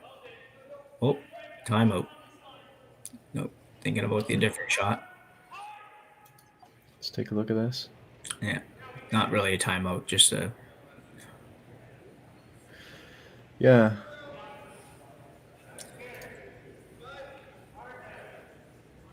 I don't know for sure. I think the straight back or whatever is an easier one, obviously, but I'm wondering if the shot he has in mind is better or not. It could be, but way harder. Like if he makes that, he runs the one on the D there into the other, and they both go, and then McEwen's going to come around the center guard, and it's high enough that it would be easier for Pierce to get to. But if you don't make it,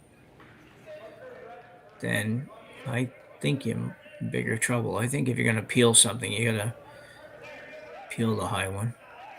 I think On so to the too. wireless. That way you get your like a guaranteed draw path, I think too. Yeah. Worst case comes worst comes to worst. Yeah. Pierce definitely wants 2 here, but not mad if he's getting 1. He just really exactly. He has to score, right? 6th Yeah. inning, he has to score. Yeah. Just doesn't want to give up a steal or anything like that. No. So yeah, definitely peeling something. We'll see what he opts for. Kind of a nice lengthy conversation here from Pierce and his vice Matthew Blanford. Yeah.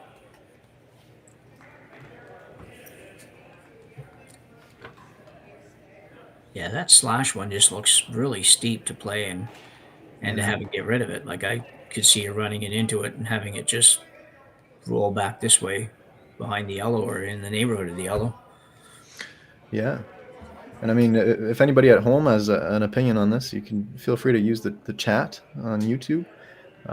We're always looking for some participation, some interaction. So here at home, what do you guys think of this?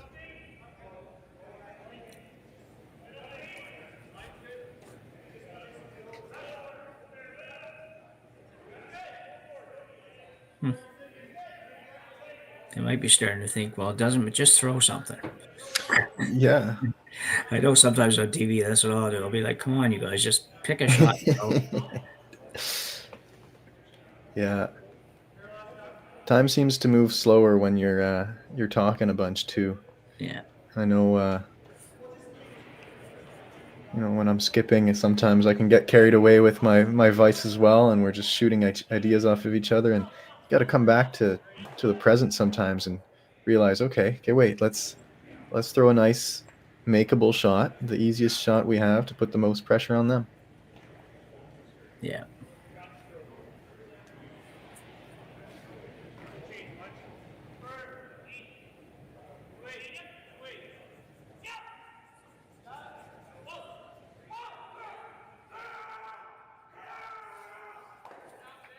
Well, there's been a decision made.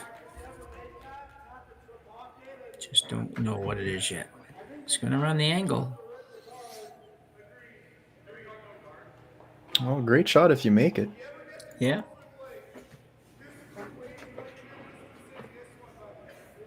Curious to see what they talked over. Yeah. We'll never know. They at least know where they're going to have lunch. Yeah. A little bit tight on this, I think. It looked tight on the slide. Yeah, it's getting close. Get it back there. And makes it. That is a great shot. I don't even know if it's the best shot, but it was a great shot regardless. It just, and a good job on the broom. I didn't think he let it out of his hand. I thought, no way, it's just going to be not on the nose, but it's not going to curl enough to make this. So you'll have another look at it. You can see, I think he pushed it out a little bit, so he's got some outwards momentum. Look at it fall like that.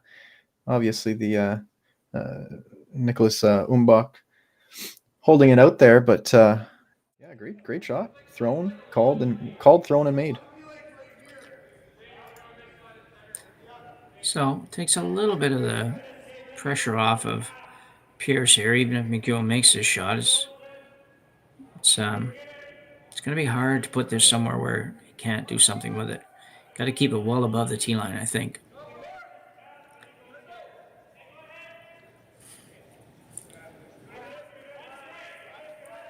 So 2 rocks each to come here. McEwen with his first here in 6. Pivotal land, as they say.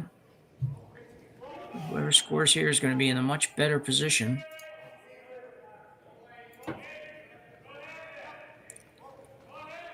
Pierce not looking to blank, but he would be not unhappy with a blank.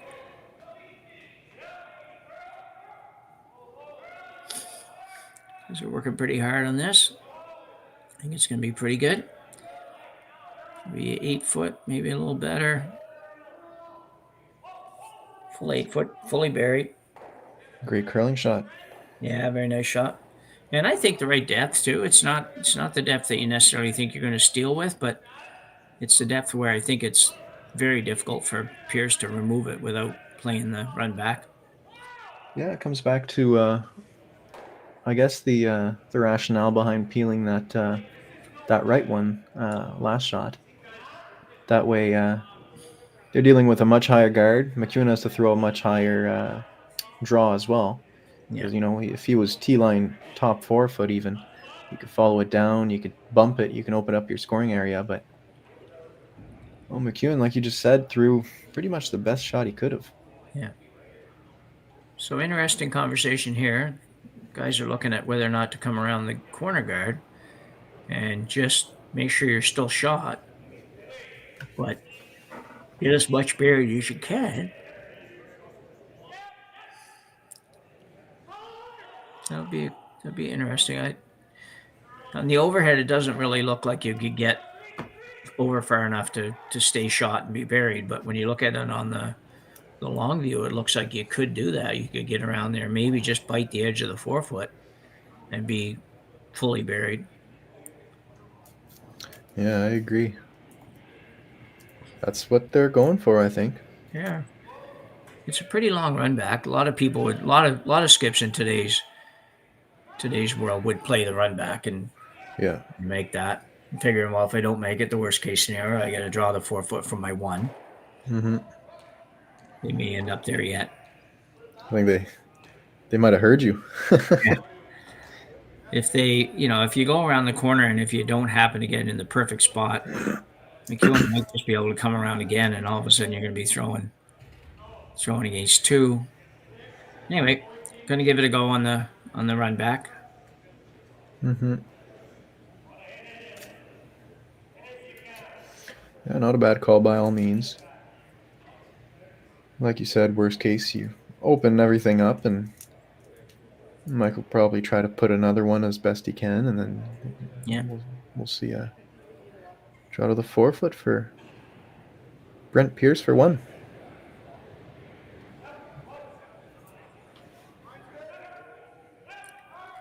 Hardest part here is you're running red onto red, and if either one of them stays, it's a bit of a problem for you, but it doesn't matter. You can only run what you can. Mm-hmm.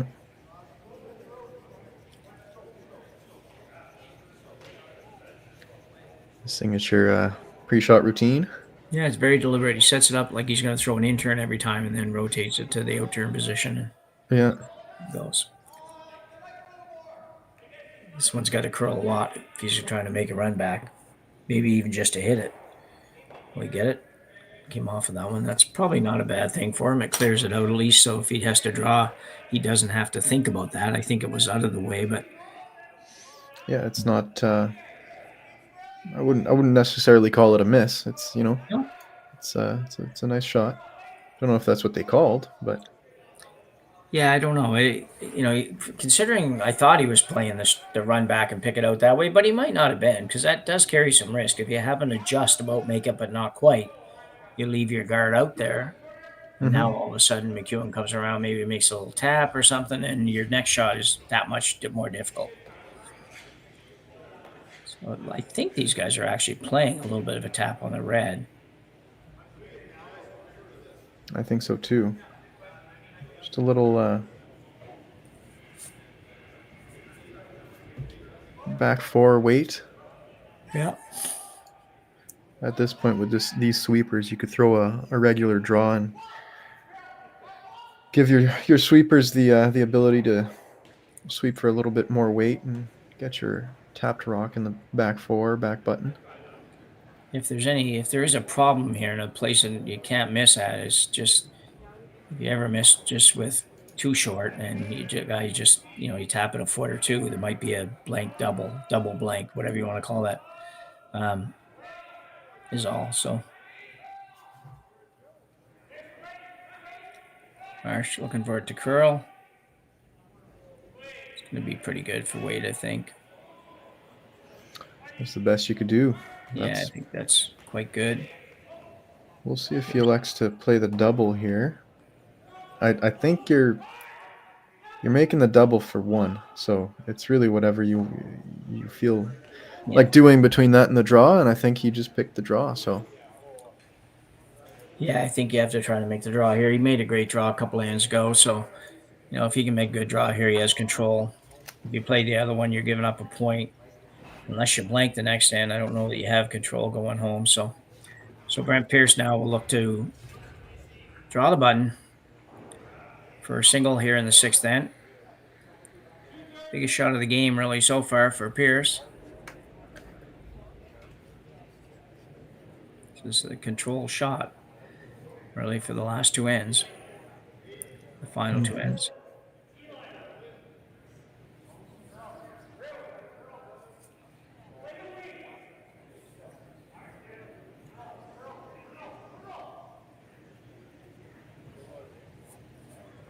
It's on its way.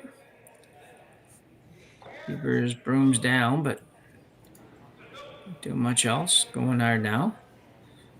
I would say it's probably pretty good since they went hard for a short period of time. It's always a good sign when the sweepers are cleaning it. Just making sure it gets there. Perfect. Oh, it slowed down at the end there, but yeah, it seemed to slow down a little bit. You're right. But a great draw for Brent Pierce, and twice he's had to make a draw to the pin, and he's done it both times, and he will take a 4-3 lead to end number 7 here at the RBC Dominion Securities Western Showdown. We asked Saskatchewan what they know about 5G. More speed, more innovation. It's gonna make our lives a whole heck of a lot easier. This is what 5G looks like. Better, faster. Sounds like one more G. Sounds pretty good. I don't know what it means. All you really need to know is the future of 5G is here and will continue improving through investments in network technology.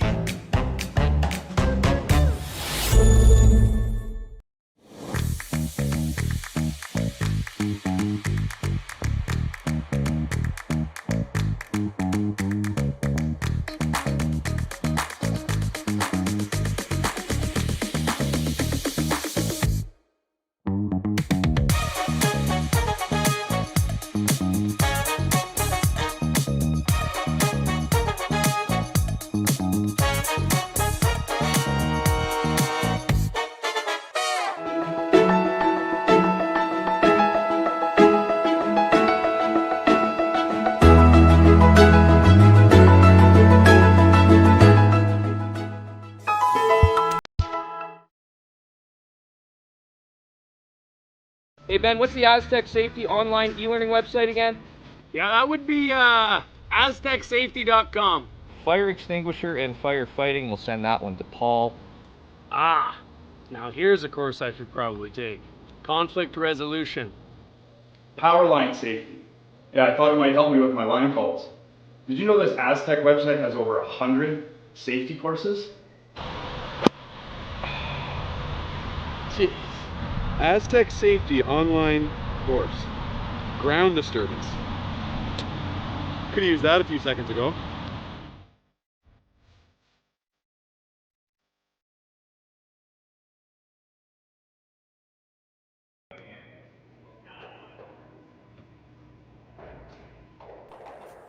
We're back for 7th end action.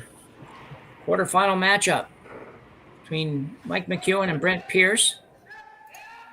Got a good one. Pierce up 1, playing 7. McEwen with hammer. It's Jim and Olivier bringing you this game. And Olivier's doing production, and Olivier's doing cameras, so he's a busy guy. They're doing a heck of a job at it. Thank you, thank you. It's a pleasure to be here with you, Jim. It's quite fun. We've got a good game. Some ups, some downs. Yeah. It is a good game. Some action, even though both these teams have been preferring to keep things pretty open. We haven't seen an end with many rocks in play. Obviously, we had a 3 opportunity in the, I guess that would have been the 5th end. But even then, it was a pretty wide open 3. Which didn't happen, obviously. That great double was made. Certainly didn't develop the way a 3-hander would normally develop, no. Exactly. So, guessing that just goes back to the skipper's preferences. Yeah. Very nice draw there by lead Nicholas Umbach. Great setup, putting some pressure on Team McEwen. No, we was. Sorry, drawing the open side here. Yeah, we were talking about how events like these, you get to see these teams that don't necessarily travel or go on tour or stuff like that, play these teams that do have that experience. And I'd say so far, this is a really, really great game played by Brent Pierce's team. Just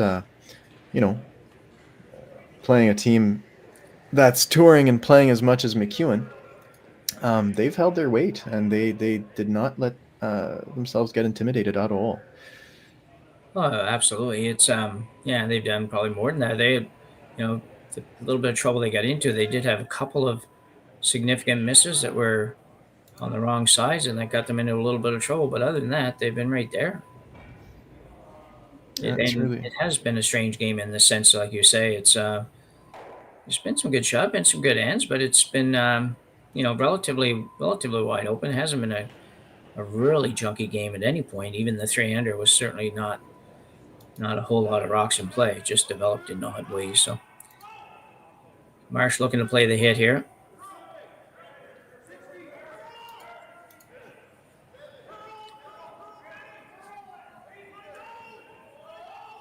Even this end, we're only barely halfway through, but we don't know where it'll go yet. But, even if McEwen were able to make this run right to the end and scores 2, it's a 2 that kind of doesn't come with a whole lot of corner guards or anything like that. So, but a long way to go here yet.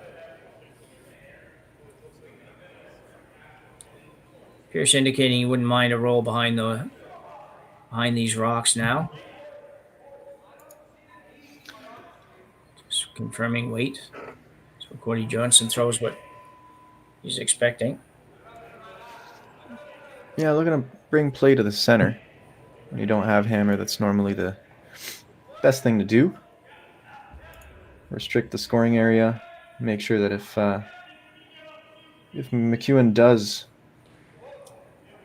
get some points on the board in the 7th end, it's just a 1 or 2 max.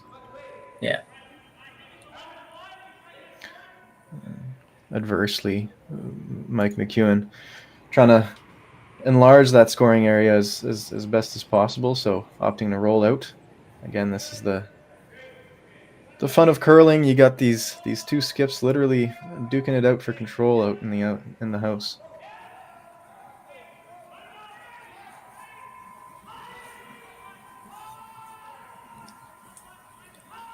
Yeah, good shot.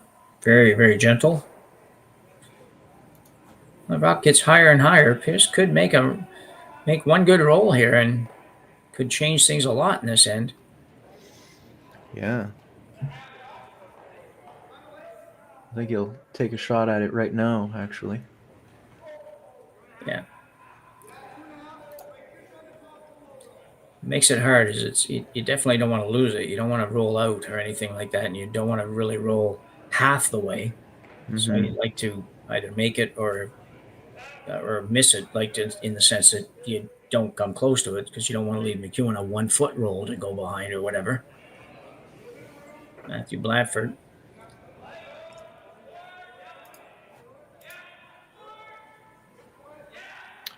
Looks like it's over curling already. Yeah, not going to get the roll. He'll sit right there, maybe roll out a little bit. Yeah, that doesn't do a lot for them, but no. With the way McEwen's playing this hand, it might be fine. I don't know if he's going to go. Not going to go around, so he's playing for 2, really. Not really giving any thought to scoring 3, it would appear. Having said that, I don't know that you necessarily want to draw around those rocks. You might have to at some point if you think you want to get 3. Yeah, I think so. Again, opting for that to keep things as open as possible. I think they're discussing a a hit here on this edge of 12 yellow rock. And that's the call.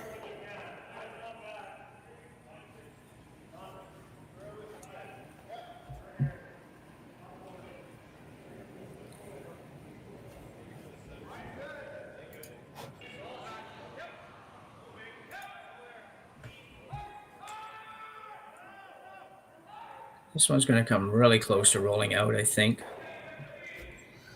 Let's see, really? No, he's right on the nose. It's funny the things you do. I just found myself leaning over to this right so I could see that better. I did that the other day too, a shot. I don't know which it was, but I don't know, somewhere I was trying to see over something or whatever, and I just kind of... Yeah, oh, that's funny.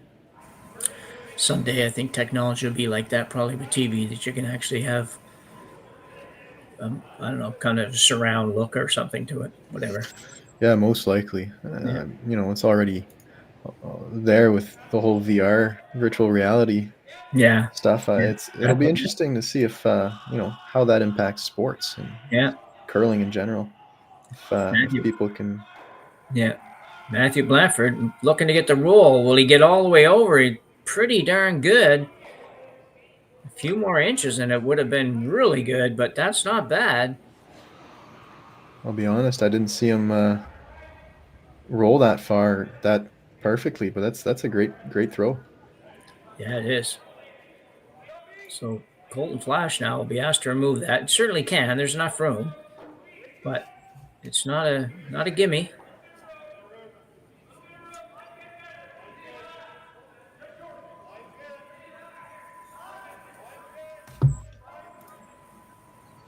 Throwing that nice easy hack weight, backline weight.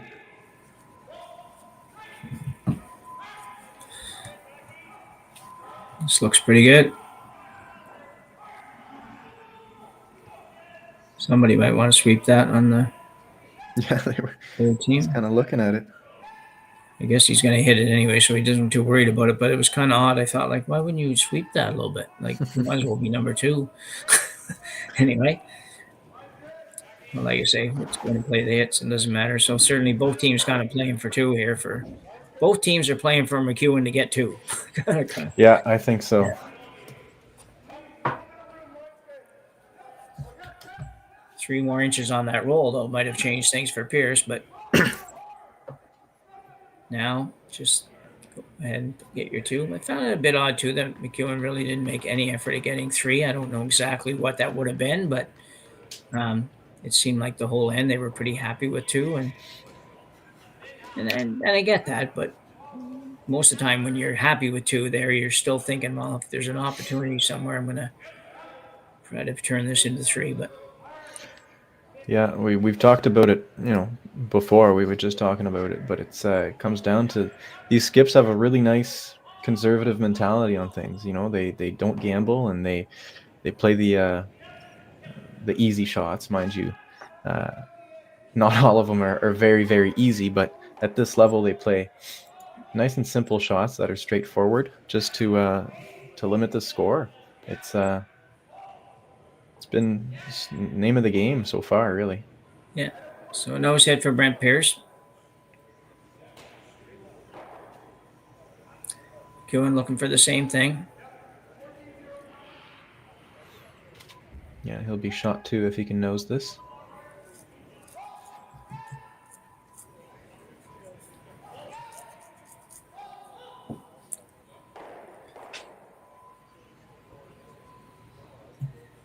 Yeah, I think if he noses this, then I think Pierce will take another run at making that roll.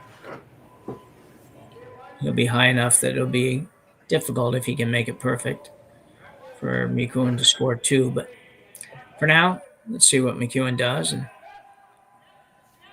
Christian Rocks, who did that a couple hands ago as well. Yeah. Thinking he has one that he prefers for hits and one that he likes a little more for draws. Maybe one of them is slower than the other one or something. Yeah. Yeah, either speed's a little bit different or the curl's a little bit different. Mm-hmm. We know that Sean Meacham, who plays out of here with Steve Laycock, commented yesterday in the chat that there are some rocks that are not quite matched up here. So, right. Marsh working hard at getting this one to curl. He might have needed a rock that was going to curl more. No, there it goes. Eventually it gets there. Guy's going hard to carve it, and it takes a little while, but then it makes that move. So a lot of late finish, but not as much as we saw on Friday, Saturday. Yeah, I know.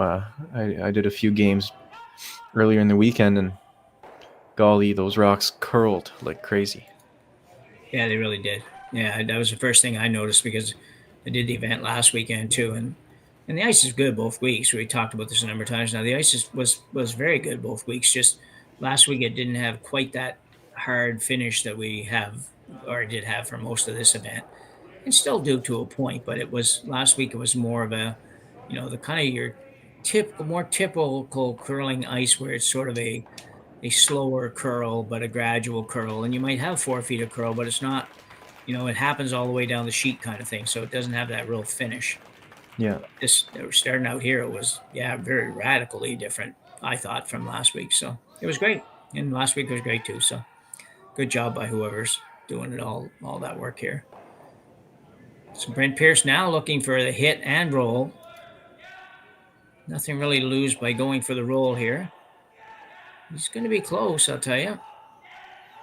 It's going to be really close. No, they got to get off it.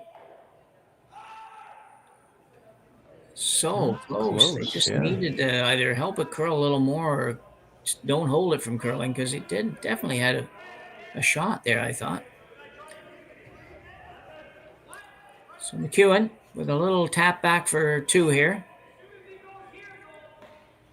Relatively straightforward. I mean, those guards and those rocks on the other side of center can be threatening, but you just got to tune them out and throw straight to the broom, and it should be a straightforward deuce here.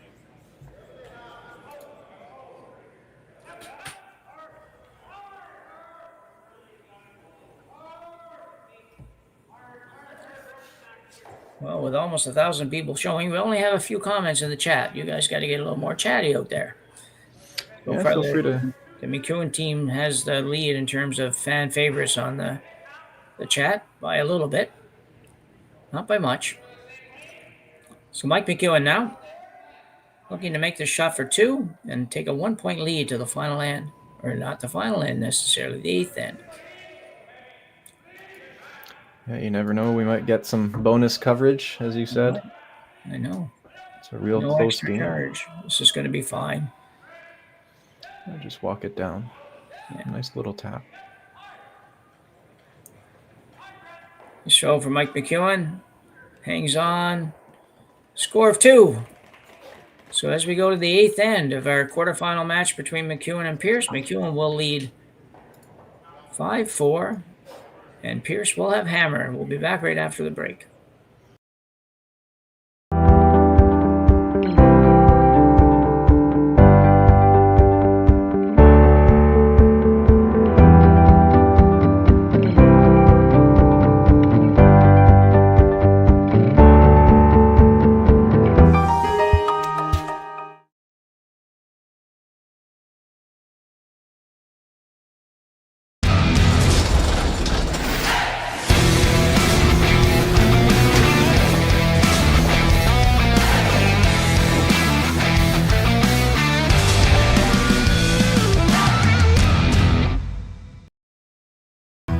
Stronger agronomics, better returns, greater peace of mind from pre-seed to post-harvest. You can count on the Victory Canola program to keep you. I don't remember a time when curling wasn't a part of my life, when I wasn't putting in the sweat and hard work to be the best that I can be. Clocking in the time, the effort to practice day in, day out. Curling is more than just a game. It's a family, a community. And when it's time to play, I know I'll be ready. Hardline, supporting hundreds of our next generation athletes. Sasktel Be Kind Online wants to stop cyberbullying. Want in on the action? We award up to $1,000 for youth initiatives that help spread kindness and prevent bullying. What great idea do you have to help stop bullying? Sasktel can help. Go to BeKindOnline.com and apply for a grant today. Together, we can make a difference.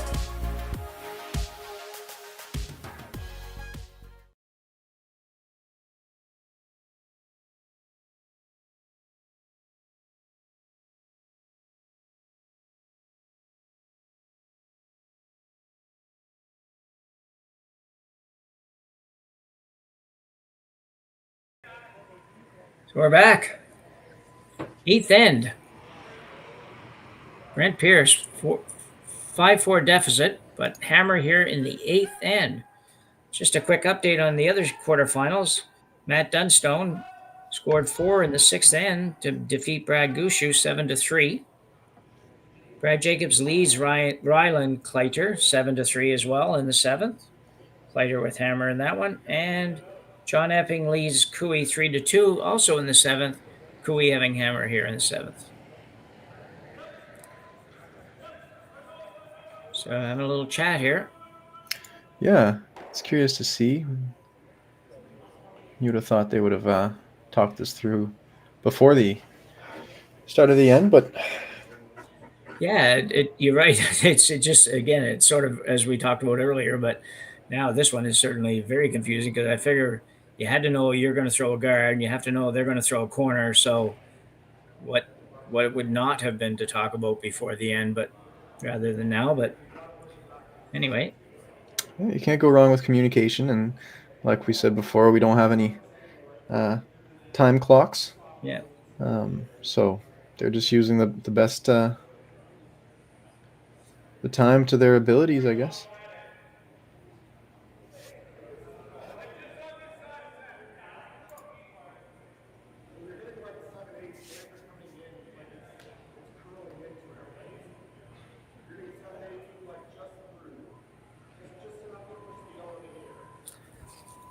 Well, we got a battle of cheering fans in the chat now. We got up, so it's getting close to being even here. Yeah, exactly. We see you guys. It's good to see fans cheering on their teams. Daniel Marsh playing the guard. I expect the discussion, sort of the one part of the discussion that happens for teams now is like, well, it always did, but in this case, how hard does McEwen want to go to steal this end or to literally force, or do you just get to a point here in a rock or two where you're like, okay, we can run this out? I think if we can just basically make 5 straight takeouts, is that good enough? Well, it might be. So Pierce coming around this on the out turn though. Having said that, that rarely happens anymore, that you can protect a 1-0 lead or 1-point lead just by hitting away with when you don't have hammer kind of thing. Yeah.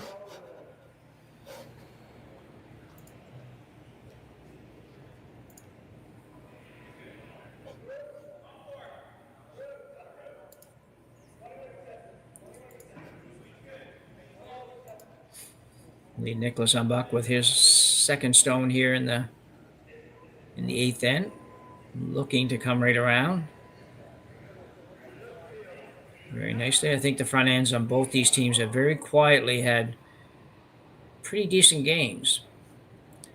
You usually notice when they don't. I know even myself with my own teams, sometimes I notice when they play poorly, and I sometimes don't notice or give them enough credit when they play well, because they just do their job. You just don't really notice them. You're never in a massive amount of trouble or anything, and so they're doing their job. Kevin Marsh now will be asked to come right around all of that.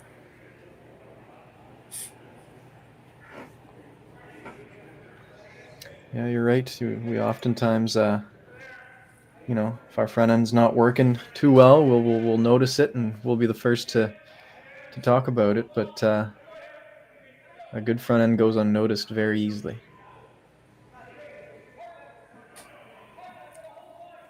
This is going to be short, I believe. And it will. This is almost the most rocks in play we've seen all game. Yeah, it might be right. Yeah, quick welcome to everybody that might have been watching one of the other games on our channel. Got a real squeaker going here.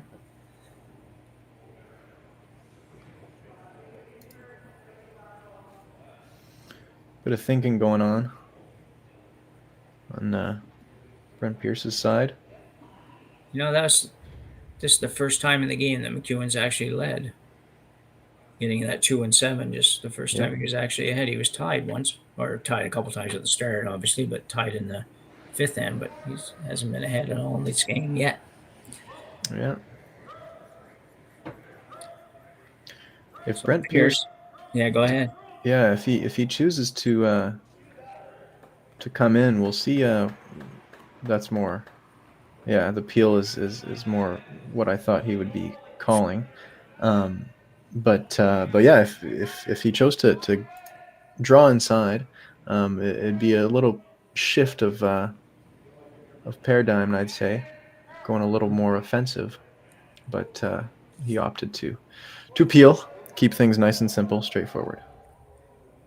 Yeah, it may be a good idea. It may not when you're down one, but we shall see. Yeah. Cody Johnson, who has some fans in the chat, makes the double peel, roll away to the corner. Leaves the high one, though. Mm-hmm. Nice shot, really. Yeah. Keeps it open, but McEwen probably opting to hit that yellow one. It's also tough for McEwen now because if he really does want to steal that, that center guard is so high up that might even have to throw another one or put something, make some more obstacles for them to hide behind. Yeah.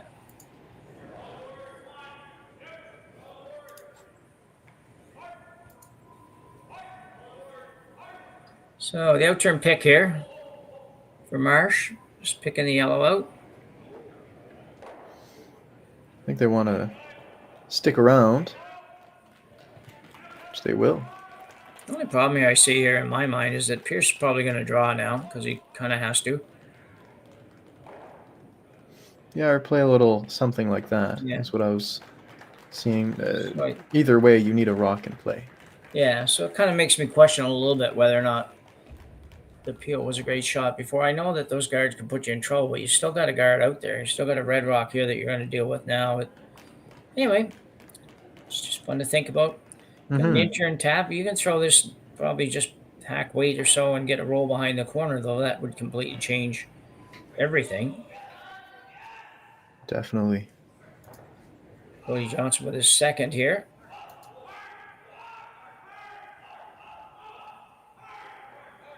This could be really good. If he gets enough curl, it's going to be, oh, don't roll too far. Oh, what a great effort that was. Really close to perfection. 6 inches less, and you had a kind of Christmas tree going for you.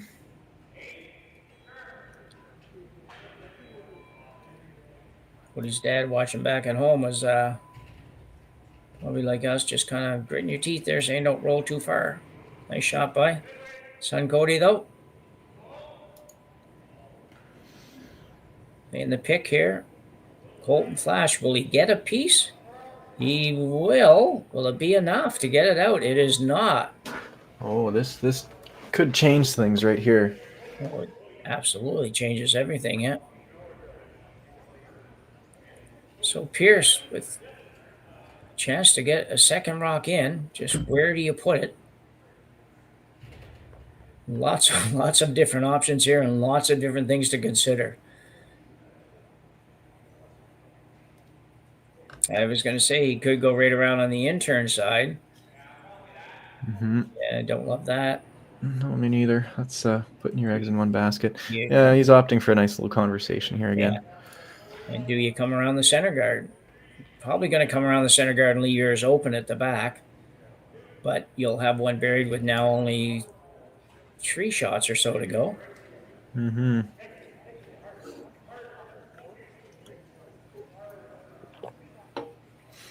It all comes down to this, really.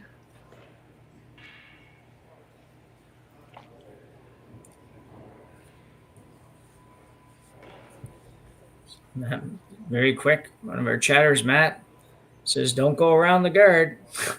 Play an open draw. Play it open now. So he's adamant he doesn't think we should come around this guard. I can figure I think he's coming around some guard. I don't know which guard yet, but I don't see him playing the open draw over by the red rock. I don't have any good reason for not thinking that, or for thinking that, but I don't see that happening.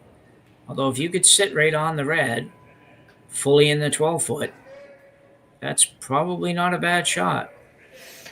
Yeah, but your tolerance is it's pretty darn low when it comes to freezes like that. You take a little bit, you roll out, and there's a double. It's well, exactly, yeah, and there's, unless it's set up perfectly, there's, for somebody that can throw it as hard as Flash can throw it, there's doubles probably there no matter what, almost. That's exactly it. So, I think he is coming around a guard somewhere. Opting for that really wide draw. We've seen it a few times this weekend, actually. A draw this wide. Used to, I don't know, not see it as much. I don't know if that's just me. But, well, I think... sorry, go ahead. No, go ahead. I think in curling clubs, usually, ice gets scary out here once you get past the middle of the 12-foot stuff, and you're not quite sure what's going to happen. It's quite often heavy and everything else. But here, that hasn't been the case. I would probably like to see him take a little tiny bit more ice than that, though, because I feel like you've got to make sure you get by. And McEwen's not playing the one in the house or the one out here anyways. I think he's got enough room. Should be fine. Issue is weight, I think. I think he's by. Now can he get it to stop? Yeah. Needs to get it to stop. It's going to stop. But another one that I think Brent probably should have taken that back a little bit further. Yeah. I think that double is just a little bit harder. It's not an easy double, but we see these guys make these doubles all the time. If you take that back into the 12-foot, then the double becomes really difficult, and McEwen can't play the slash double, so I think you could take that back right to where, as long as it was still second shot. I don't disagree. That's true. So Jacobs ends up winning his game 9-3 over Ryland Kleider. Yeah, welcome to everybody coming from that game. If we have a few more viewers, we're up to 1.5K. It's good to see some fans.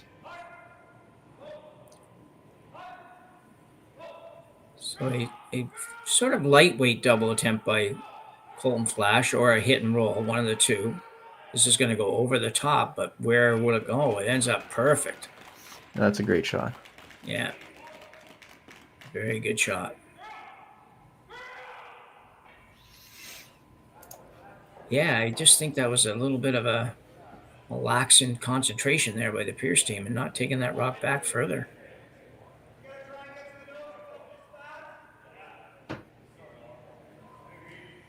Even that if if they'd taken that back further and Flash had made that same roll and froze on the stone, then they could ignore it all and come around the corner and be shot rock. So just unfortunate. Yeah, I agree. There's no getting rid of this stone now. It's so locked in. Thinking you'll maybe even come around the center. I'm not sure. Matt making a case for the open hit on Pierce's shot 2 rocks ago, or 1 rock ago. Definitely could have been a shot.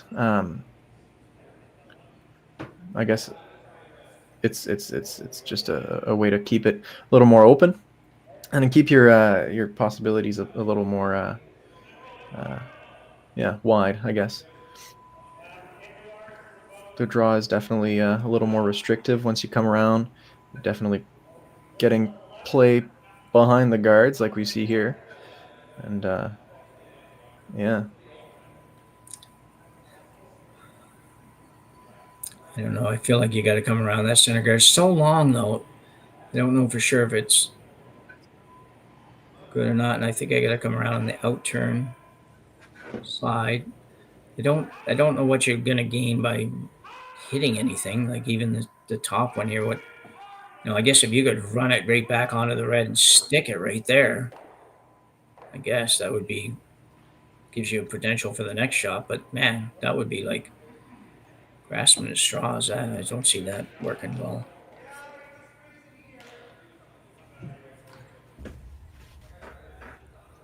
Kui and Epping in a similar situation to us right now, where Kui has hammer down 1 to John Epping. And I can just about guarantee there'll be a lot of rocks in play in that end. Tough decision here for Team Pierce. 3 to come. McEwen with 2 and Pierce with 3.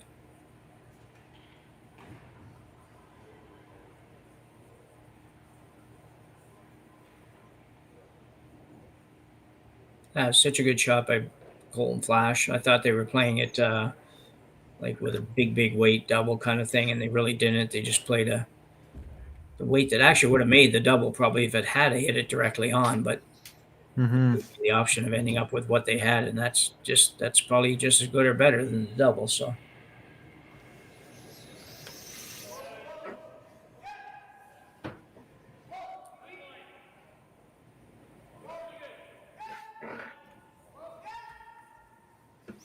Yeah, I think you're definitely playing a score. That's your biggest problem right now. You really can't give a steal up. So I don't know. I don't mind coming around that center. Maybe. So if we might even see a peel here. If you're running this yellow, I guess my question is why and what changes with it if you do it. I guess it opens up. It does open up the outturn draw to the back red. And that might be something that Pierce would be able to use on his first shot, maybe.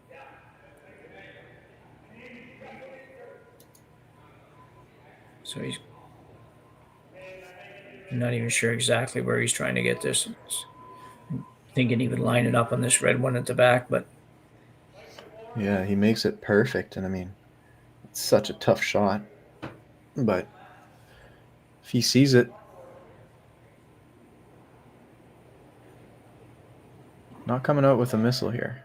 No.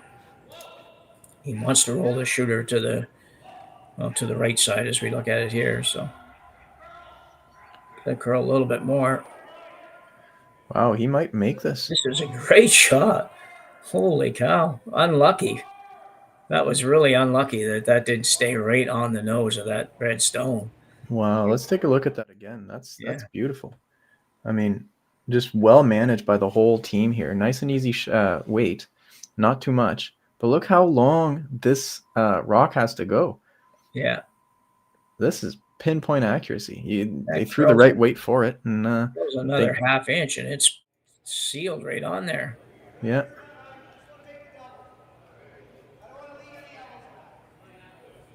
A great shot.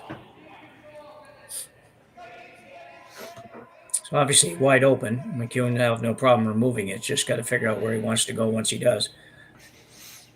Yeah, and that's McEwen's issue. I mean, we just talked about Pierce's priorities, but McEwen has to, either limit them to 1 here or steal. So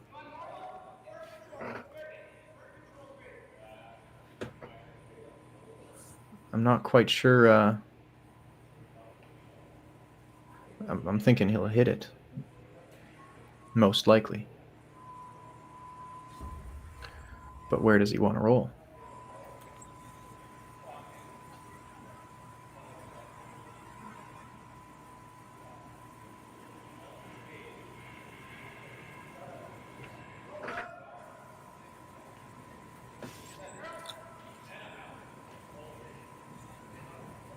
Yeah, I don't know. I think the out-turn draw around the corner is obviously not there now.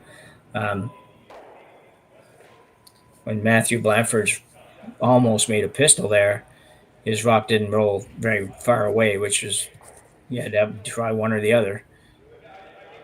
So I don't know where McEwen will want to go. I think he goes to the left, right behind the corner.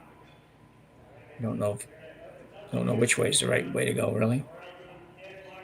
Mm-hmm. Can be behind the tee line. Certainly going to be available to Pierce to use in some form or fashion.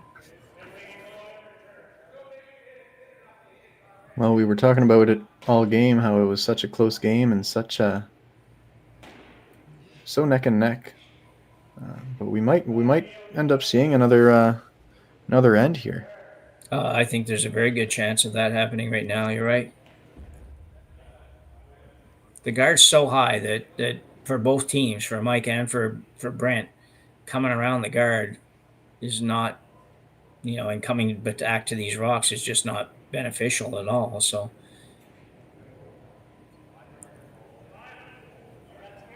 still haven't 100% decided what they're doing here.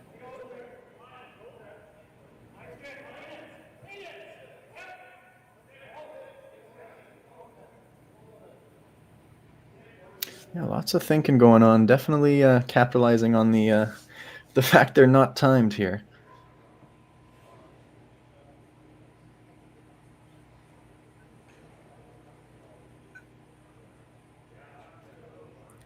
So McEwen now looking to remove the yellow. And I think he's looking to either stay right there or roll behind the corner. I don't think he's trying to roll behind the center. Out there a little bit. Just by that guard. Everything's going to go here. Oh, not everything, but... So that might have been exactly what Mike had in mind, to be honest. Just not leave any backing there at all for Pierce. Yeah, I think that was the called shot. Yeah. Came pretty close to that high guard, though, didn't it? It did, and they didn't seem too worried. much. Yeah, they didn't seem too worried about it. No. So Brent Pierce here, trying to figure out a way how he could win the game flat out right now. If he could get a skipper's deuce, I think that'd be your best best outcome. Just don't know if you can get to where he's got the broom there. Yeah, I was just about to ask you the same thing. I don't know if the draw's there. You got to skinny both guards almost. Yeah, the yellow one's just so high. It's probably still a bit in the way. Yeah. You can probably go through and move it. Like you can probably go through and not quite draw weight and then hope you're in a good enough spot. But I don't know. Yeah, my guess you need, just past T-line-ish. Yeah. I think the problem here for Brent is I think he realizes if he comes around the center guard, almost no matter what he does, McEwen can probably remove it.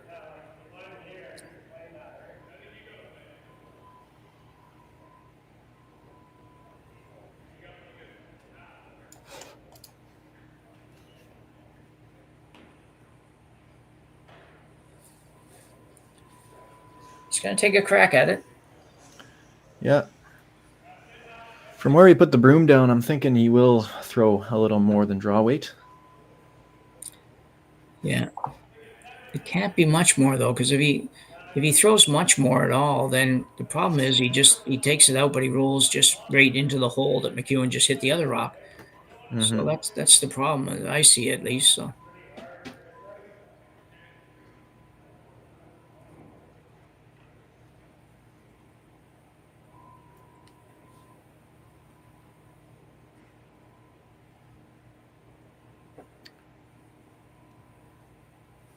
So Brent Pierce has had a very good game.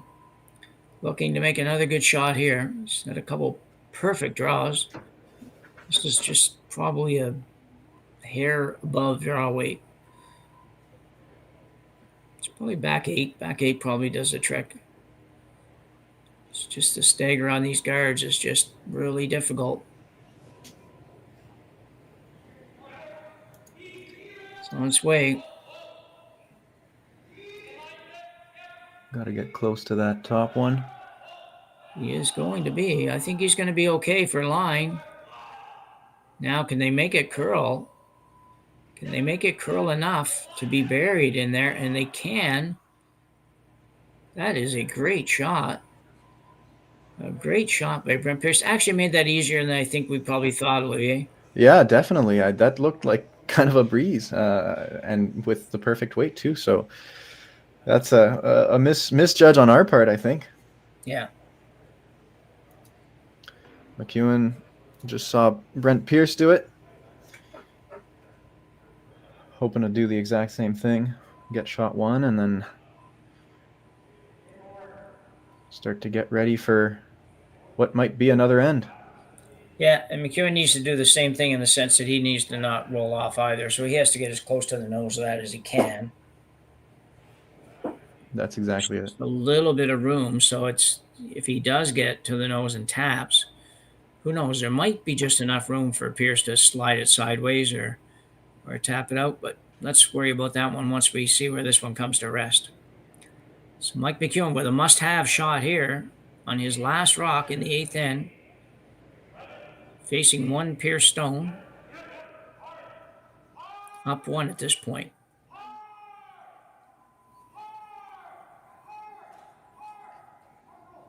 I apologize for the technical difficulties here on the camera. But it wasn't just me. The Gus one's got to get off the guard. I can't see. He's not. He's not going to get off that front guard. No way, I don't think. And Brent Pierce will have a draw to the 8-foot, a little bit better than 8-foot, for the win. After a great first shot by Pierce. Well, he throws the same weight, and he's got it. He does. He's made every draw that I think he's thrown today, he's made. So if that matters, he should be pretty good shape for this one. Going to get the heart rate down, breathe properly, and he's got a lot of experience to draw on. So he's got a couple of powerhouse guys on the front end, like every other team does nowadays. But anyway. So the in-turn draw for the win for Brent Pierce. He needs a little better than full 8-foot. Probably be trying to put it right on the button. And with a flash. But the pre-shot routine is pretty much the same. Doesn't vary much.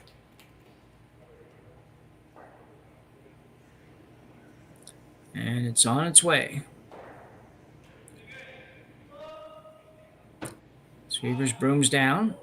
Going a little bit. Just got to wait on it.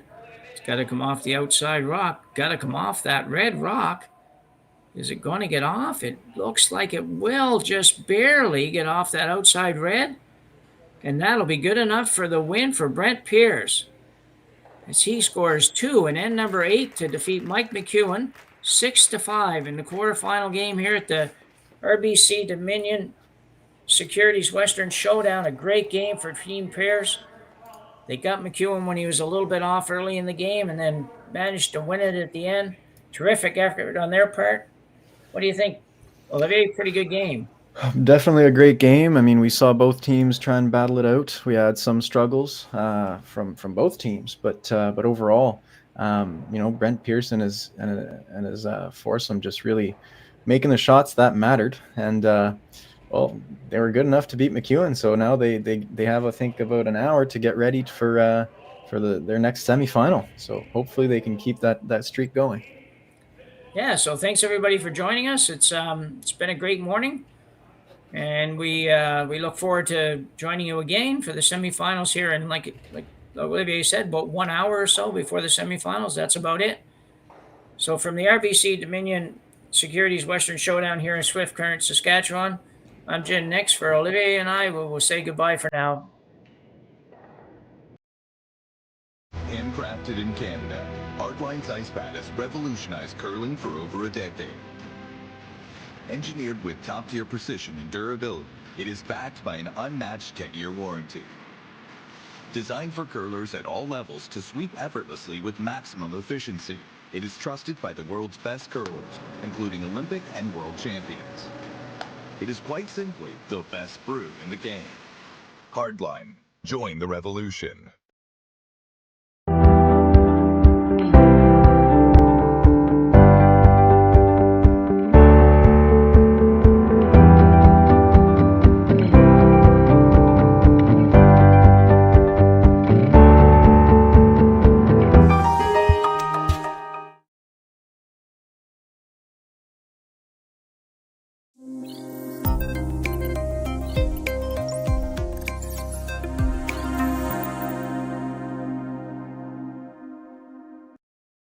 Slanted, so be it.